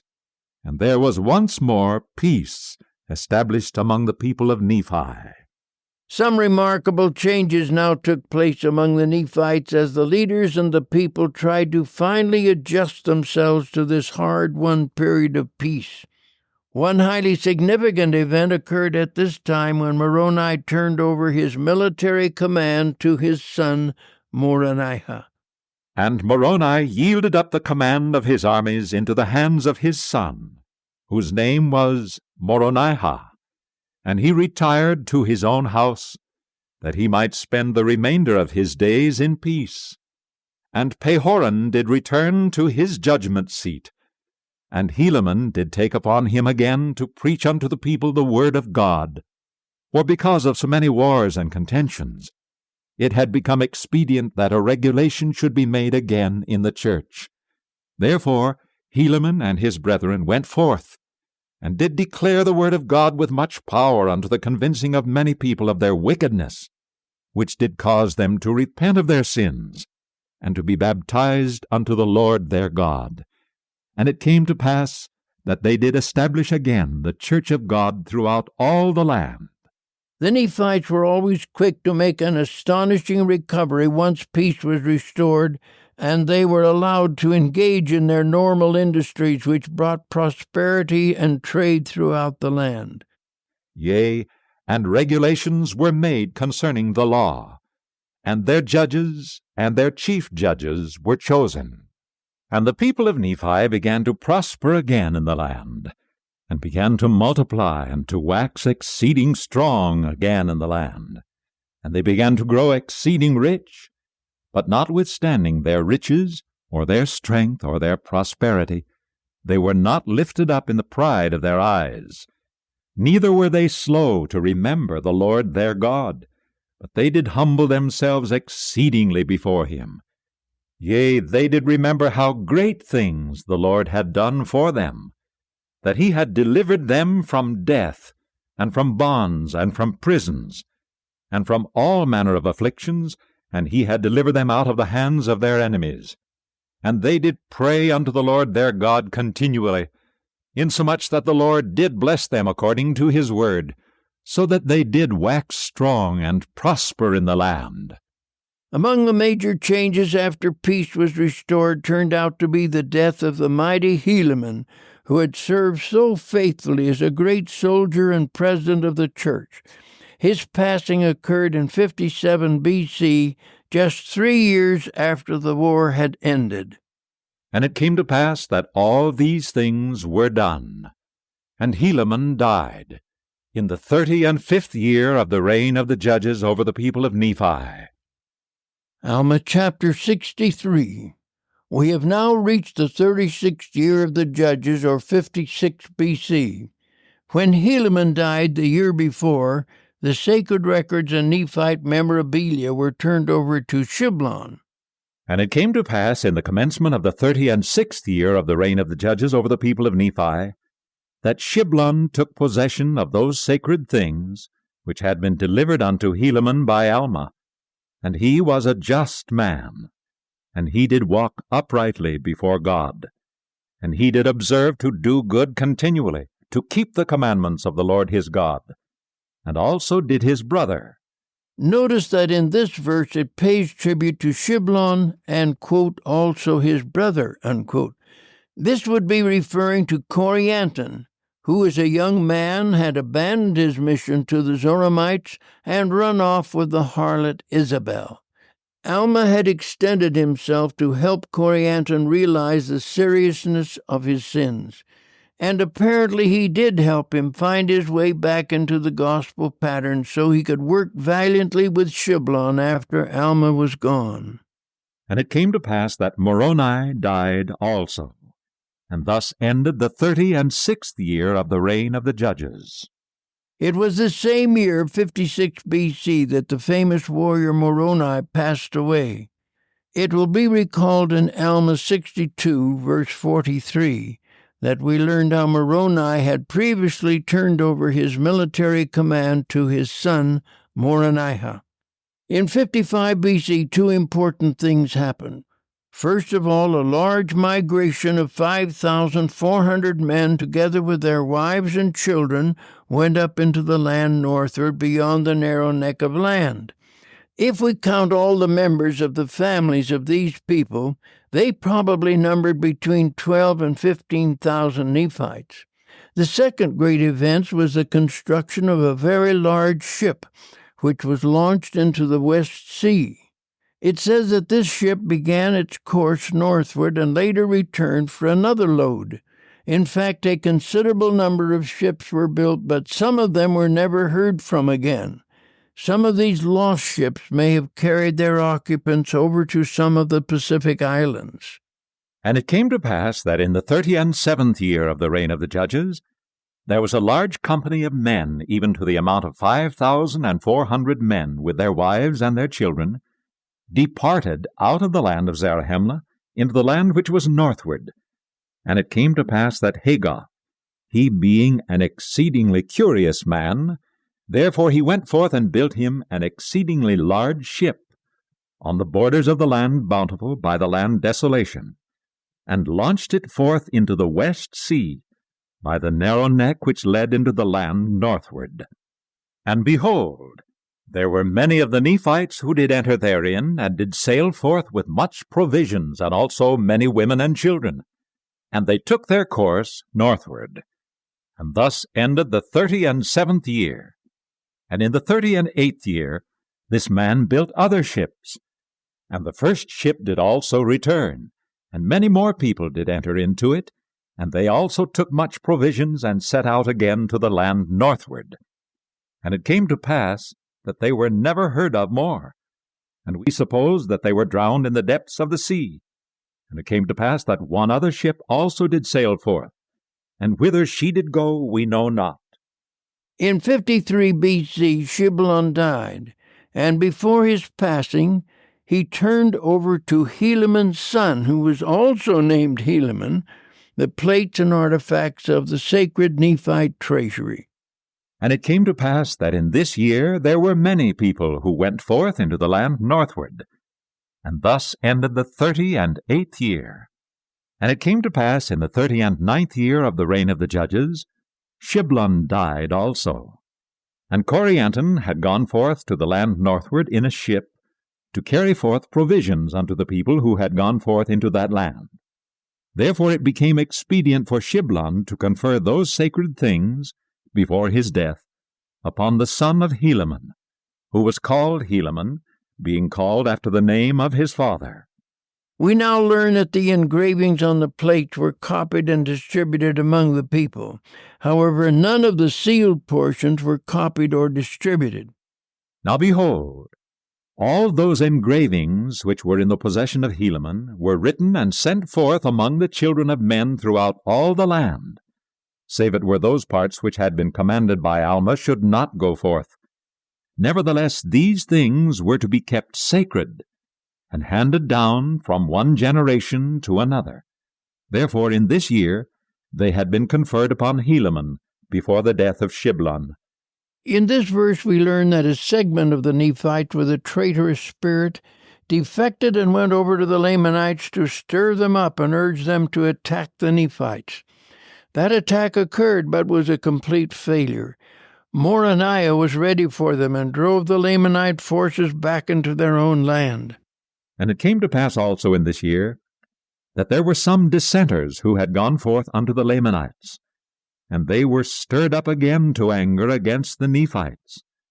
And also in the same year they came down with a numerous army to war against the people of Moroni, or against the army of Moroni, in the which they were beaten and driven back again to their own lands, suffering great loss. And thus ended the 39th year of the reign of the judges over the people of Nephi. And thus ended the account of Alma, and Helaman his son, and also Shiblon, who was his son. Thus we come to the end of the book of Alma, which also contained the writings of Helaman and Shiblon, Alma's two sons. At this point in our study, we have completed 2/3 of the Book of Mormon. This next volume is the grand finale. The early part of the third volume helps us understand the shattering impact of the Gadianton robbers as this murderous secret combination spreads its power over a people. Later on, we learn that this murder cult annihilated the entire Jaredite civilization in a single generation. It also rose to power among the Nephites in 300 AD, and by 385 AD, it had wiped out the Nephite people as a nation. By way of contrast, it is in this third volume that we cover the thrilling ministry of the resurrected Christ in America. We discover that during the Savior's visit to the Nephites, he explained many gospel principles which cannot be found in any other scripture. Jesus also referred to the restoration of the gospel in our day and how it will spread across the entire earth. There are also many prophecies concerning the upsurge of wickedness and secret combinations which Satan will mobilize against the saints in the latter days. In the book of 3rd Nephi, Jesus describes how the wicked Gentiles will so corrupt the land that a complete cleansing will eventually take place. Then the New Jerusalem will be built and America will be prepared for the second coming. We know that you will find the third volume of the study of the Book of Mormon informative and inspiring. If you are enjoying this podcast with W. Cleon Skousen, you might enjoy his lectures recorded while at Brigham Young University, found at skousenlibrary.com.